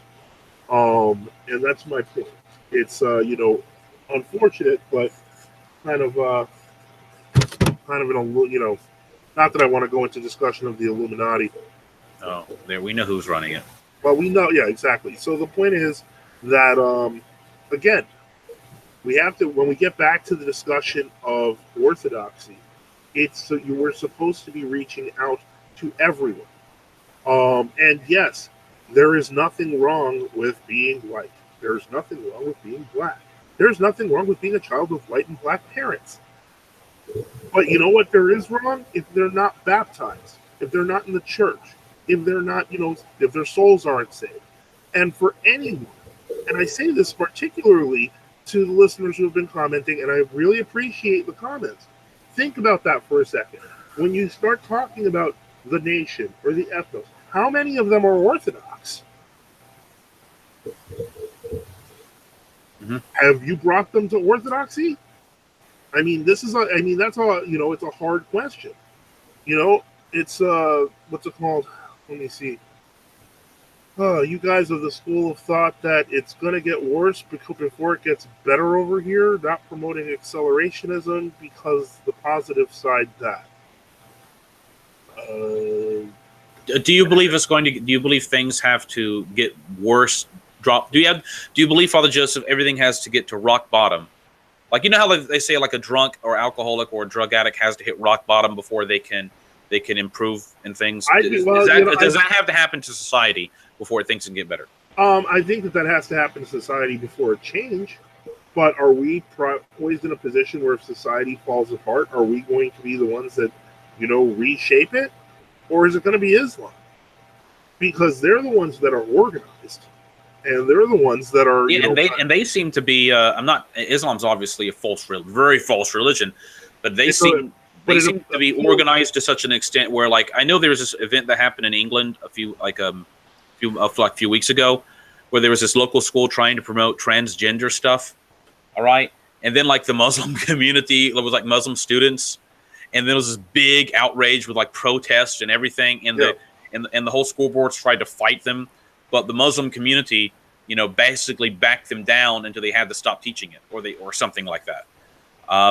But you know, if that had happened in I mean, so why was this? The question is it because they're afraid of the Muslim community, that they're organized, that they're solidified? I think it's because it contradicts their worldview. Oh no, I know. What do you mean? It contradicts the school board's worldview, or the school board's worldview, being leftist, is that the Muslims are being Arabic people supposedly Arabic people should accept all multiculturalism? Well, the assumption is, of course, you know, if you're a minority of some sort, you should be grateful. And so that's something that needs to be you know, brought into consideration. Because if they're the ones who are organized enough to stop things like, you know, the transgenderism that's being pushed, and the heavy sexualization of society through the school system, then when they control the system, you can't complain about that. Isn't it also something very strange that in like a lot of the former Soviet bloc countries, okay, and I think we may have mentioned this before, that the transgenderism stuff, and not just like Russia, but like even in Hungary, you know, which is traditionally would have been a Roman Catholic country, right? That they seem to be the most resistant of all European countries, far more than in the United States or Canada, to any of this stuff coming into their countries. I mean, for example, they're the ones passing laws about if you try to promote homosexuality to children, then you're going to be fined or arrested for child endangerment. All right. So I mean, and even people who are like atheists and like communist members of the Communist Party, and that's obviously an evil party. They're like, oh yes, we have to have these laws against transgenderism and all this other stuff. So I mean, why is it in your view, Father, that you have like these like Eastern Bloc countries that are like the culturally, even if they're really bad off with other cultural areas, I'm not trying to lionize them. I mean, Russia has, and a lot of these countries have terrible abortion rates. That's pretty much very bad. But why do you think they're more resistant to this than, let's say, Canada, England, France? Or, I think that a large part of it is due to not just the communism that took over those areas, but also the repression of faith and the kind of bounce back. So what I mean by that in the first place is that the communism of the USSR, the Soviet Union, still retained things like gender roles, even though it modified them somewhat. They would have said a lot of this is bourgeoisie decadence, I guess. Yeah, you know, homosexuality and such. Yeah, right. And so the point is, you know, that it gave a baseline for when people could return to faith. That everyone could basically agree this stuff is crazy. And so effectively, I think that that's really what you see happening there. Now, CS wrote, a shocking amount of right-wing whites have been brought to Orthodoxy. So yeah, they're converting, by the way, and they're converting because of truth. And then they read Orthodoxy bishops crying about evil whites and they leave the church. LOL. I don't think I've ever heard any, even World Orthodox bishop, call white people evil. Maybe Callisto swear. No, I don't know. I don't really follow. I've never heard that. So I have no clue what you're talking about, CS. No offense if you don't have a backup for that, because you just basically just said, okay, Orthodox bishops are calling white people evil.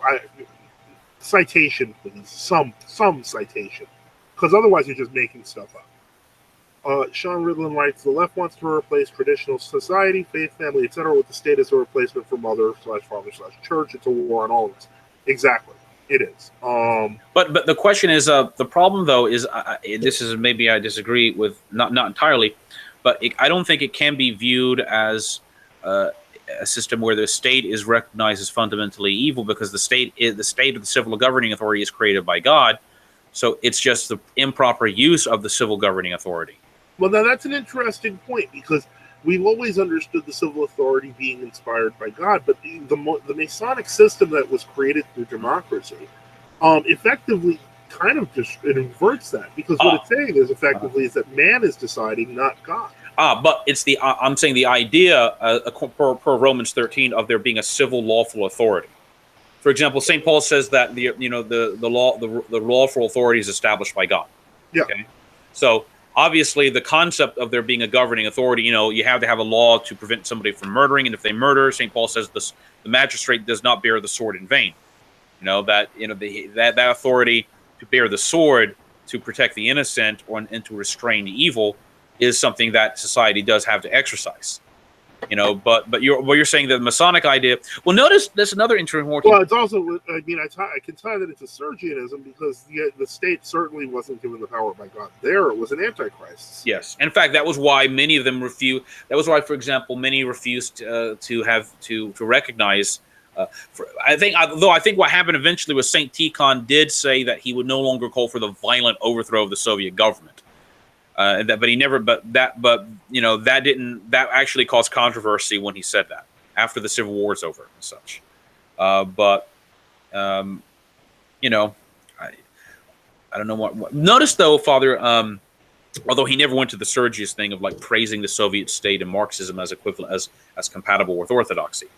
But notice that those countries that have embraced liberalism, like the Masonic order, from the Enlightenment liberalism, which is basically Masonry by and large, that those are the countries that are the ones suffering the most from this kind of degeneracy in cultural aspects, like the transgender stuff, the homosexual stuff. I don't think that. I think it's like that was like 1.0, you might say, the version of this, and we're now entering, I don't know, like 3.0. You see my point? Yeah. So what do you think was the degenerating line? So you had Masonry, the Masonic ideas, and then like they were filtered in through the Enlightenment, not just in the United States, but in England as well. You had a lot of Masons in England. Yeah, but I think that they had similar goals. Yeah, well, for example, who was it? The general who was anyway, yeah. And then in France, they basically openly took over in the France, and began to do what they wanted to.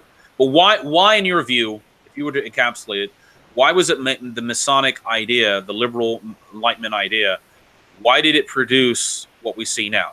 Or do you not agree that it did produce what we see? No, I would agree that it did. And I would say that it was obviously because it was a turning away from God. I think that the Enlightenment, as much as we call it the Enlightenment, it should really, be called the despair or something like that. The darkening. Yeah, exactly. And because it didn't make man's mind illumined, it made man think he was of God. And it claimed man was a blank slate, that he had that original sin, degradation from the fall, those things never happened. You could have your potential could be reached almost in a Pelagian sense. Yeah. All right. But the perfectibility of man. Exactly. And it was perfectibility, and his seeking perfection was not through the grace of God. It was not through synergy. All this stuff that we're seeing here, because I said, prove the bishop said evil white people. And I got 2 links. One of them was about a statement that was written against racism and white supremacists. There was an interesting discussion. It was a science. I don't know who wrote it. I think it might have been Cassian Sibley, based on what I'm reading it. Is he an Orthodox bishop? Yeah, he's an Orthodox priest, and then a bunch of bishops signed it. But who was Cassian Sibley? I don't know. Cassian Sibley is in Texas. Is he a Rocor priest? Yeah, he's a Rocor priest. Okay, what exactly did he say about evil white people in it? He didn't. Again, they're talking about the. It's interesting because the whole thing seems to have been prompted by the whole Matt Heimbach thing. Okay. And the fights between them and people in World Orthodoxy. No offense, and I don't want to. I don't want to bring this up as much as. I've spoken to Matt Parrott in the past on the phone, and he's a very nice guy. But I thought the idea of Avalon was crazy. You could move to Portland. It's 95% white anyway. You accomplish your goal. Yeah, but moving to Portland, have you? Yeah, but I know it's Portland. It's the toy boy type. Well, I talked. One of the few times I talked to Matt Parrott years ago, I thought he was a nice guy too. Yeah, and I know, like they were never excommunicated by us, just so people understand. Yeah, it was literally. If they choose not to go back to communion or wherever they go, but we never. I wrote him an email saying he should just start going to the Abbey, because we didn't want them to go. I felt for them. I was not a fan of the whole thing. But they were willing to submit to the church, which is something more than I can say for Matthew Raphael Johnson. I thought the first statement that we had, the first dot, anyway, that's getting into that whole situation. I thought it was all solved until it all came back. Well, yeah, but the reason why is because these links directly deal with the whole Heimbach parent thing. And so the point is, it's not saying evil white people. So CS is, in that sense, you're wrong. I thought you were going to say, show me something that was talking about how, Orthodox bishops were calling white people evil. Well, what's the second link? The second link is, that one is, let me see here. Give me a second. That one is a thing that is a statement concerning the sin of racism. I think we've read this before. Who wrote it? It's signed by a bunch of people. I don't know who wrote this. I mean, anybody. See, here's the problem. Anybody can put these are all a these bunch of joint things and sign this, guys, and But the whole point is, it basically is it starts saying there's not a Caucasian race or a Negro race or an Asiatic race, and to the extent that there is diversity in genetics, that is true from a scientific standpoint. But if we're talking about ethnic associations, those things are real. So I mean, but putting that aside, it's still not saying what CS is saying. I realize, it was, I'm not gonna deny that. CS wrote, the church was hardcore virtual signaling by making such a show of Heimbach. Well, to be fair, you shouldn't take an Orthodox cross and beat someone with it. So, he kind of brought that on himself. Just saying. Let me see, an entire national church with bishops condemning 2 laymen. Well, again, if you put yourself out there on the national news, I'm confused. Did the OCA condemn the Matt Heimbach and Matt Perrick by name? It seems to be a pan World Orthodox kind of thing where they all signed it. And they didn't condemn them by name. They were just condemning. They condemned the racism, the white supremacy, so on and so forth. Well, I'll tell you this, though, and aside all the other problems, that that what happened, that what was tolerate, what the kind of you can find just as bad ethnic or even worse ethnic chauvinism among some of the ethnic World Orthodox jurisdictions as you can among these other groups. Yeah, and then I think what they felt when I talked to them, that was a lot of that was some of the concern they brought up. That why is this allowed but this other stuff's not allowed? Yeah, and that seemed hypocritical because people don't want to condemn the I don't know, the Greek festival or the Greek school and all this other stuff. The local Greek school, the Greek parish, but it's basically something for Greeks. Yeah, the idea that Heimbach was defending the cross from a leftist attacker, I saw a video too. I don't agree. That cross should never have been used in that way. CS says priests attack heretic missionaries in Russia and get praise. They don't have a concept of. Well, first off, priests should not attack anybody. That's against the scriptures and against the canon. If there are people are praising priests for physically attacking Jehovah's Witnesses, that's not how you deal with Jehovah's Witnesses. Yeah, you can answer Jehovah's Witnesses. You can make them look ridiculous. You can make either the priest does not have the capacity, whatever he claims to be a priest, to answer them. I mean, I hate to say that, but I think that's part of the whole folk religion kind of animal. And that's a problem in Greece. That's a problem they've had in Greece, where whole villages, in some cases, or large portions of villages, like the Jehovah's Witnesses, would convert dozens of people because the Greek priest in the village he didn't know what to say. Yeah, and that's bad. Because they were assuming the problem is this: if Orthodoxy is the state religion and you're dealing with only Orthodox, you can kind of coast by with that, if you know what I mean.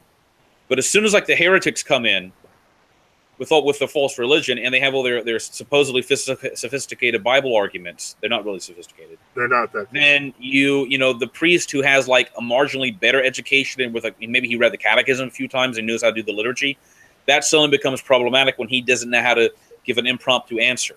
All right, and if he has to say, well, we got to get a gang together and drive this person out, then what happens, what's happening in Russia, where a lot of these Jehovah's Witnesses appeal to the European Commission on Human Rights. I mean, they asked Putin in one of these conferences a few months ago about the persecution of Jehovah's Witnesses, and he was like, I didn't know about it, and he actually I'm not defending Putin, but he actually or any of these guys, but he actually did do something instruction to the court, so they had to stop some of this.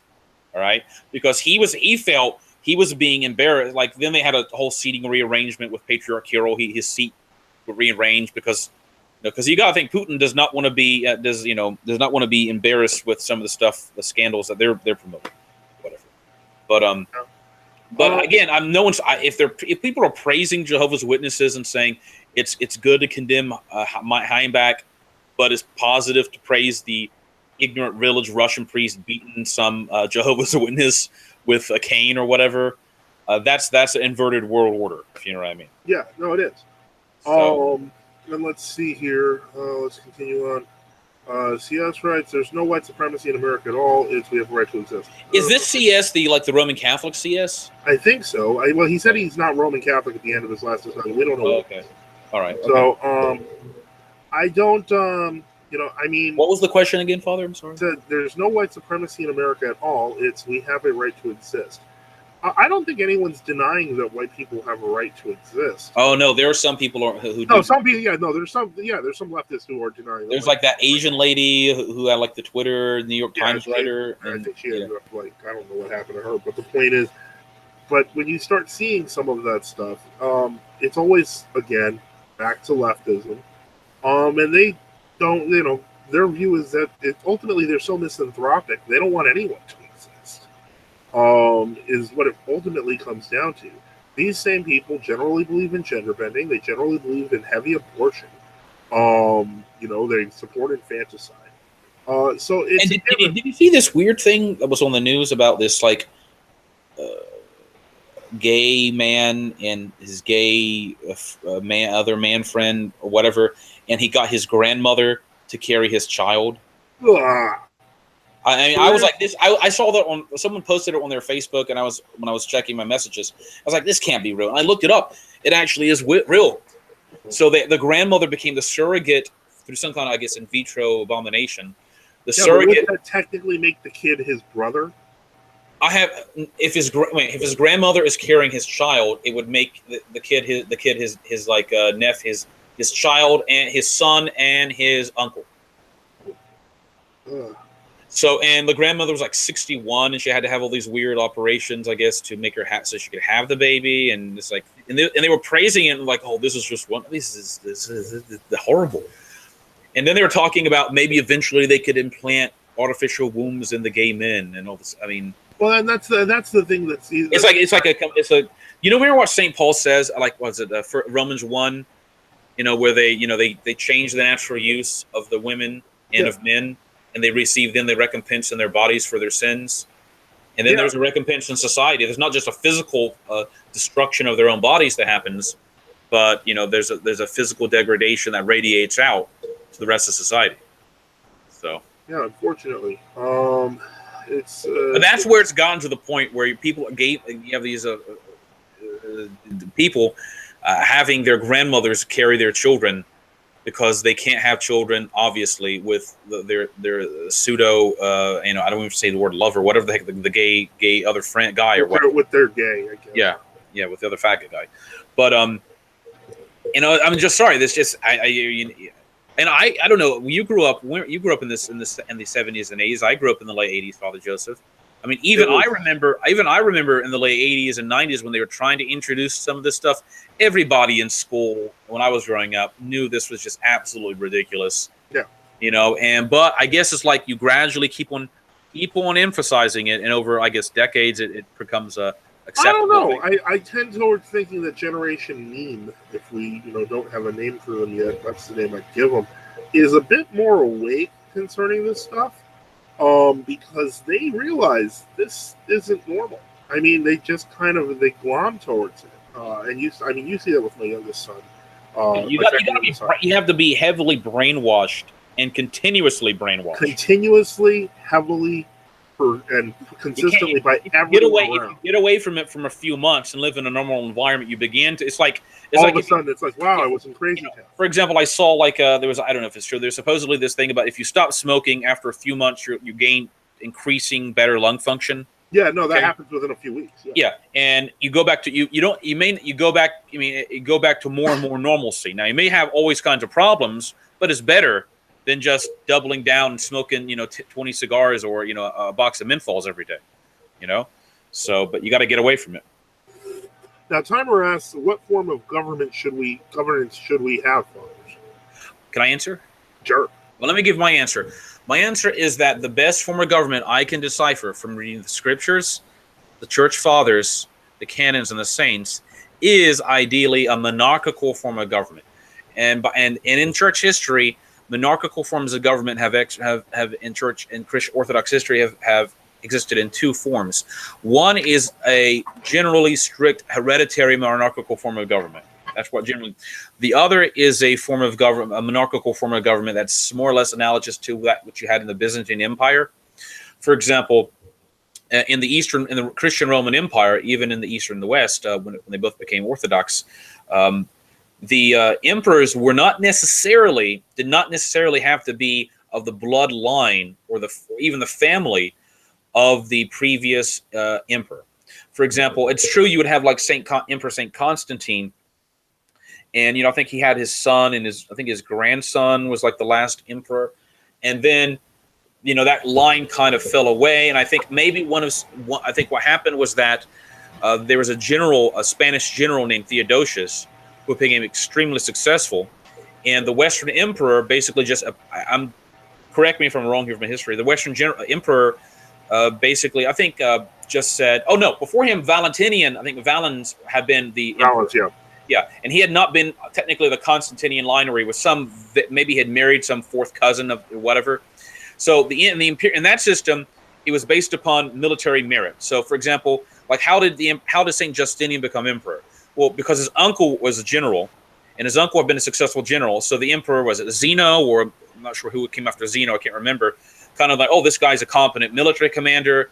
I don't really trust Zeno, or I can't remember the emperor before Justin was like, I don't really trust my heirs, or I don't have any heirs, so I'm just going to appoint the Senate. We're going to get together with the leadership, and we're going to determine who's going to be the new leader. So that was like technically a non-hereditary system where you'd have like kind of a ruling class with the army, and to some extent with the people who would figure out who's going to be the emperor. It wasn't in a modern democratic way. And then they'd invest him like the Lex Regia, or there was a name for it, where the Senate formally enveloped him with all constitutional power and such. And then there's the hereditary form. The hereditary monarchical form is generally what you find a lot among the Slavs, the Germanic peoples. Even though the Visigoths, interestingly, Father Joseph, since that deals with Spain, the Visigoths did not have a strong notion of hereditary succession. That's something that St. Isidore and St. Leander tried to promote. But what happened is that among the Visigoths, the king was like the chief, most powerful military figure, all right? And the council of nobles were like under him. And he had like a lot of power, but he could theoretically be checked if he started doing extremely crazy things. And so that was why, for example, King... who was the father of King Hermenegild? He had Saint Hermenegild. He was Saint Hermenegild's father, and his father was an Arian. His father was an Arian. Luevigild, I believe, or something like that. Luevigild, and Luevigild had, Saint Hermenegild was killed, was martyred, and he's a saint in the church.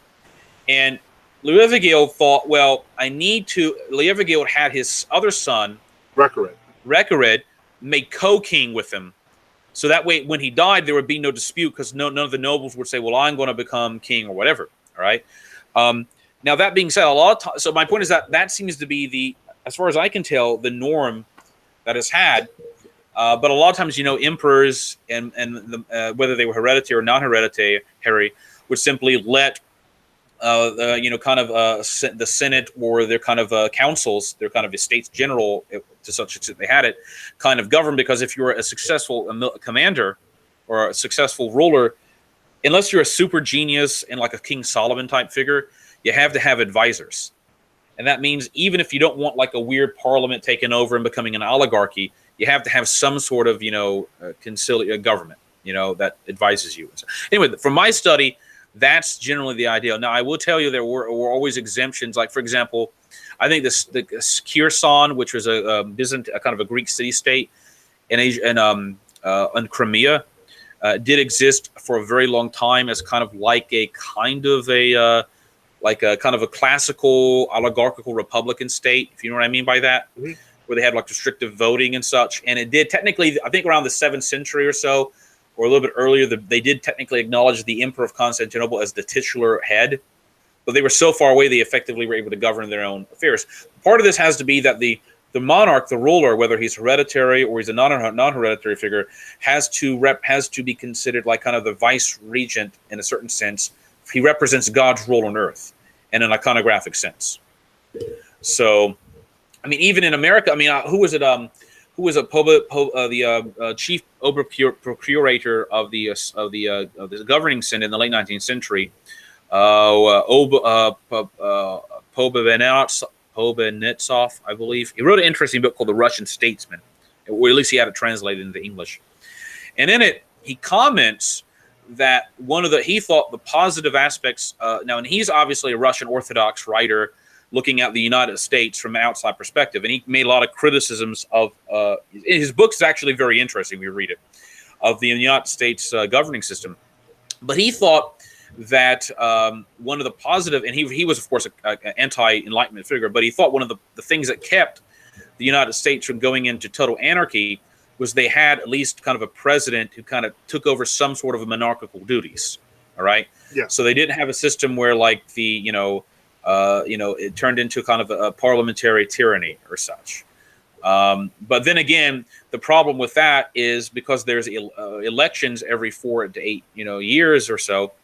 I think Pobenetsov and others said that, well, what was the unless the president was like a really patriotic figure and he had a lot of zeal for his country and he really wanted to help it, if he wasn't that type of person, but he was more of a time server, he was more thinking in terms of getting elected the next term or enriching his own self.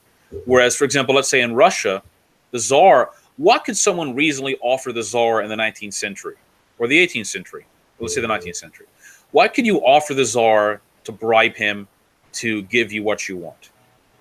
Generally, that, for example, if the Rothschilds or whatever giant banking family in the 19th century had come to the Tsar and they said, we'll give you the equivalent, let's say they said, we'll give you like billions of dollars if you will grant us exclusive rights to all Crimean oil fields or something like that. Well, the Tsar technically controls Crimea. What can that family offer him that he doesn't already have? But if you come to kind of an elected figure like a president, he's going to be out of office eventually. They can offer him millions of dollars, billions. Maybe they don't even have to offer him billions. They can offer him millions. And this is similar to a elected legislature. This is why you can have a system where you have an elected legislature that has all this power. And you can offer you can, instead of trying to bribe the president, you can bribe individual congressmen. And all you have to do is bribe them with a few $100,000 as opposed to giving them billions of dollars. So I'm just saying, from my reading, the king or the imperator, or however you call the monarchical figure, he represented the father of the nation. All right. Among the Anglo-Saxons, he was called Landfrumer, which meant kind of founder of the nation, the underfounding of the nation, the father of the nation, as such. And in fact, I think, and maybe in some of the Anglo-Saxon kingdoms when they were Christian, and even in fact in the Celtic kingdoms in Western Scotland, the Lord of the Islands, the Western Scotland is really the Irish area. That's where kind of the Celtic character comes really to Scotland. When the king or the Lord of Dalridia, or however they explained it, I'm going off memory here from reading years ago, when he would become, when he was anointed to take his position, it was considered a sacred role by the church. And in fact, there was an imprint on a rock, all right? And it was like a footprint that had been made there by centuries of his ancestors.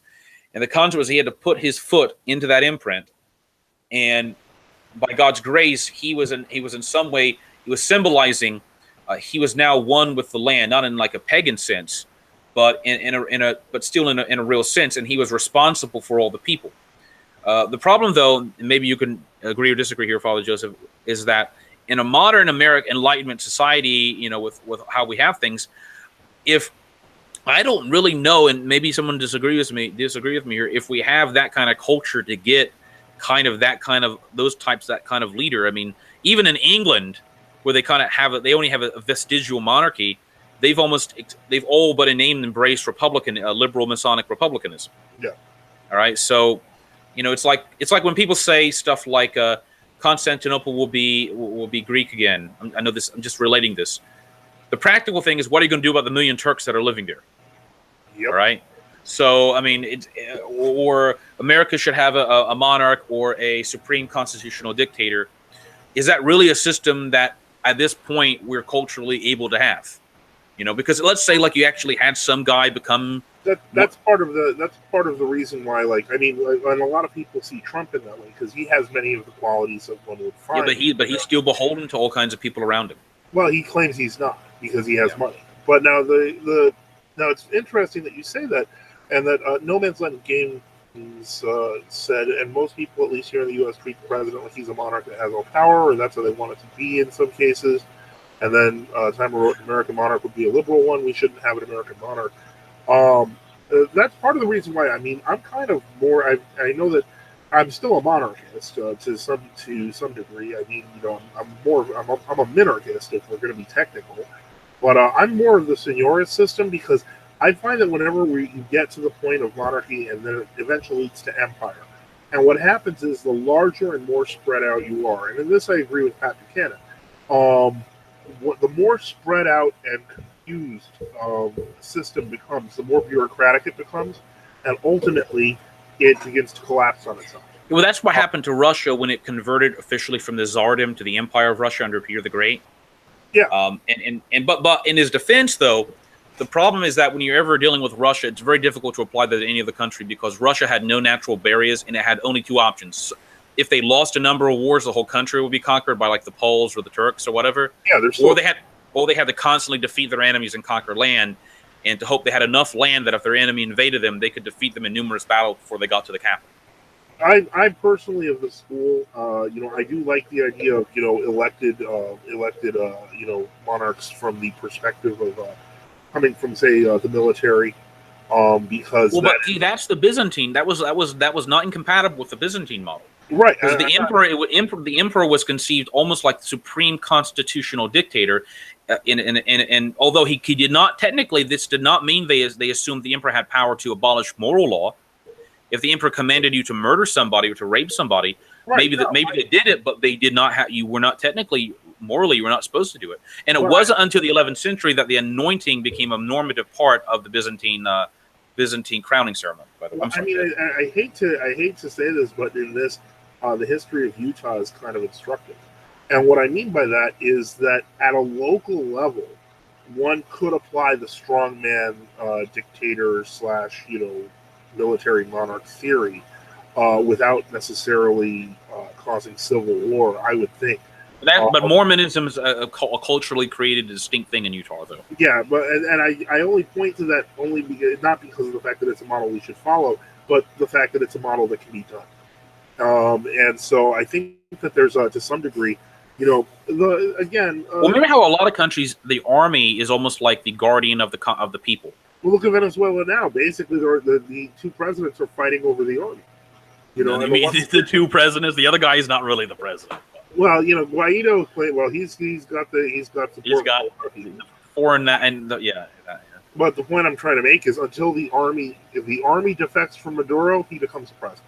But isn't the same thing true? Do you remember when I know we're getting political reason, but let's connect this to orthodoxy before we go too far away.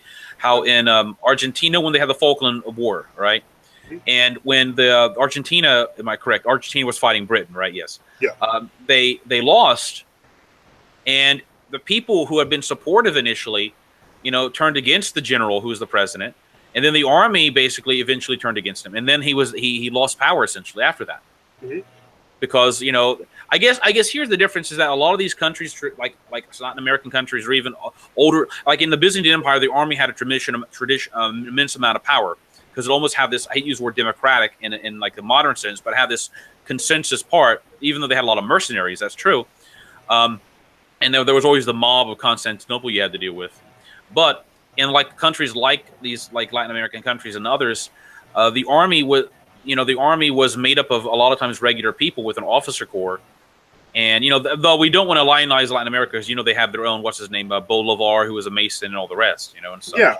Well, I think that what's interesting is that And this is, I think that one thing that I find very interesting about Latin America is because of the fact that its Catholicism didn't allow its Freemasonry among the leaders, the Libertadores, it didn't allow them to accomplish their goals. Like, so there was a lot of opposition to the revolutionaries in some sense. Well, no, they accepted the revolution, but they did something different with it. Like Bolivar and what's his name? The other one, De La Plata, I want to say.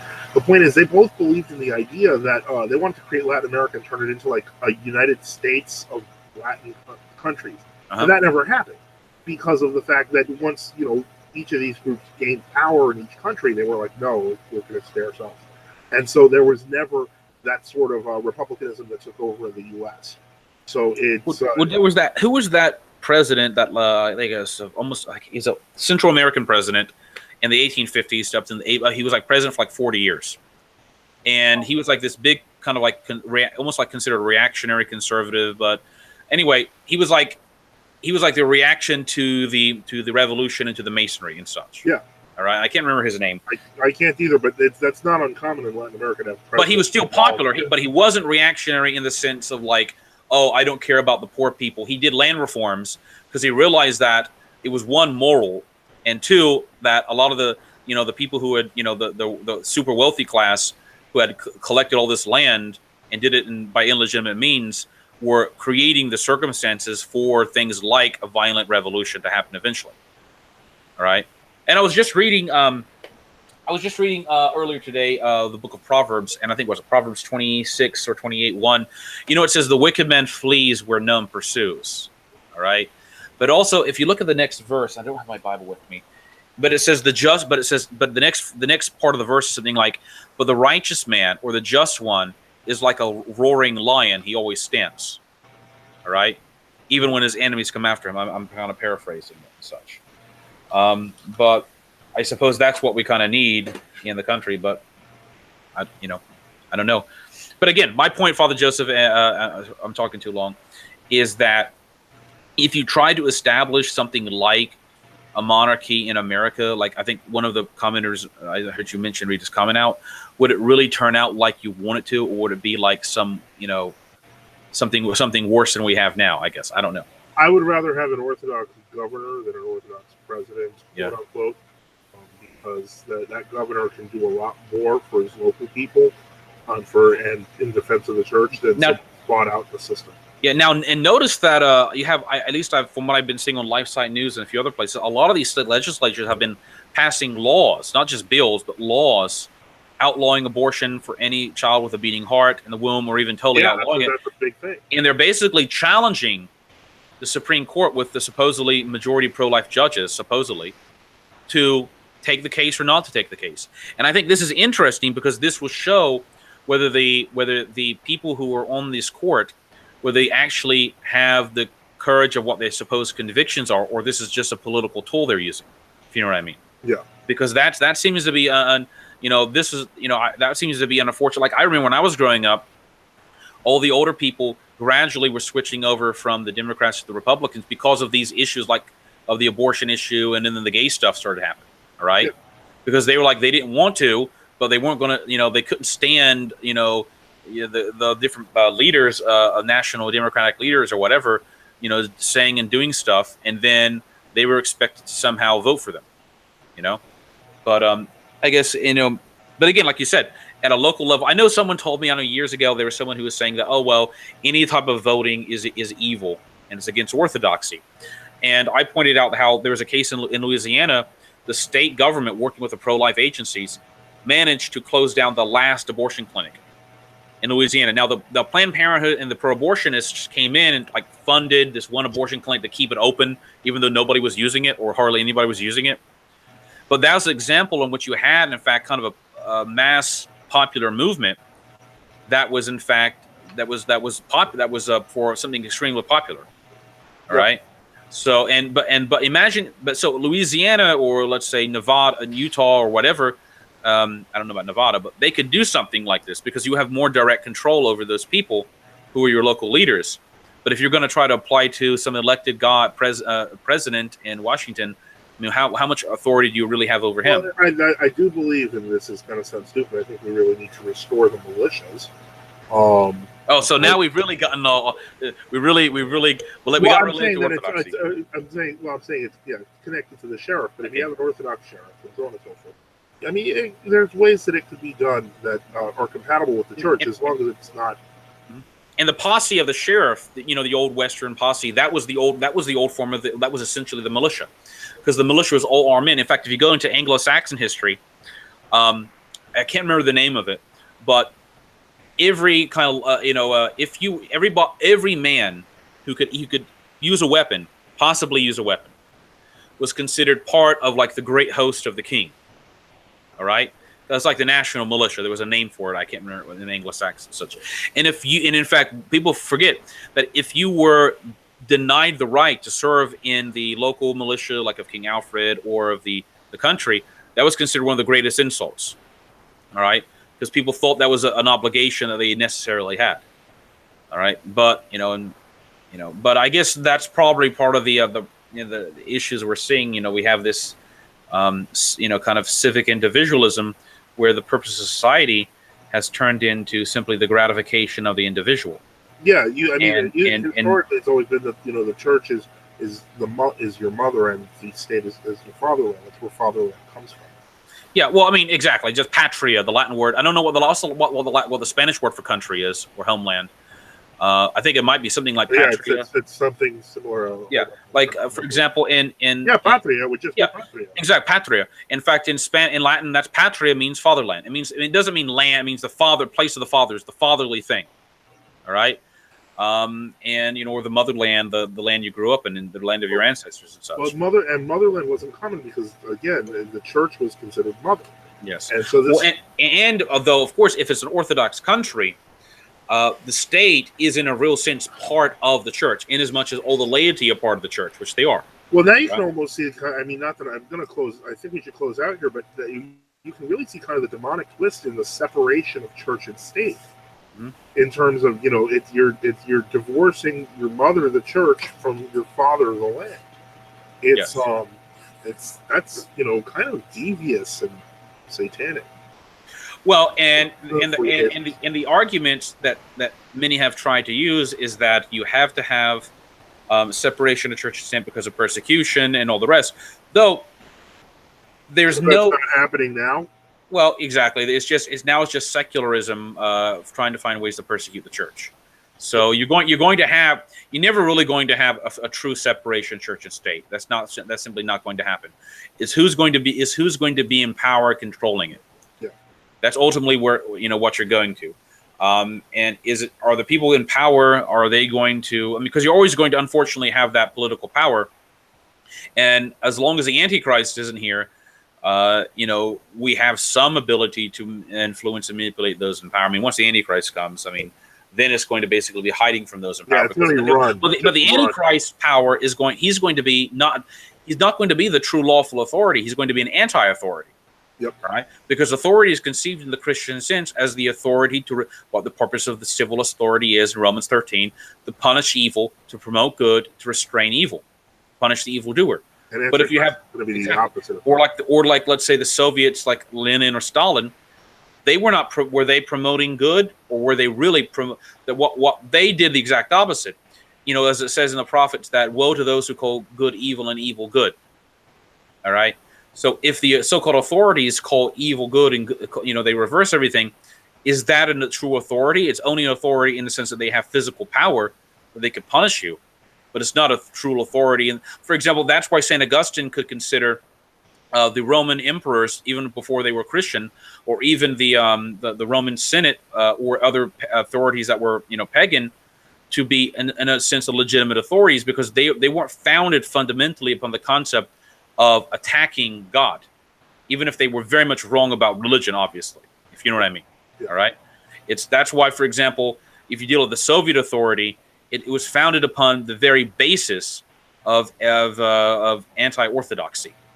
All right. Whereas, let's say, I don't know, like the Korean king or something, like who was a pagan, or the Japanese emperor, they may have been very hostile to orthodoxy, but were they founded on the basis of attacking, a supernatural order? The destruction of exactly. You know, whereas they could be converted, but if somebody couldn't, how you had no chance of converting Stalin or Khrushchev, you know, and even if you did, even hypothetically, let's say Khrushchev was like converted, then he'd be kicked out of power almost immediately by the other Soviets. Yeah. So, anyway, I know we went all over the place, Father. We did, and I apologize for that. We got to have a topic. What's going to be the topic? We have to have a topic, and so the topic next time we are going to get back to defending the faith. I think we started on that kind of, and then it just kind of went free for all, which I think it happened. That's okay. We're reacting to the questions, right? Exactly. So, in any case, thank you all for being here. Thank you for your questions. Thank you for listening. Have a great night, every one of you, and we'll be back either later this week or next week, as always. Benedicite.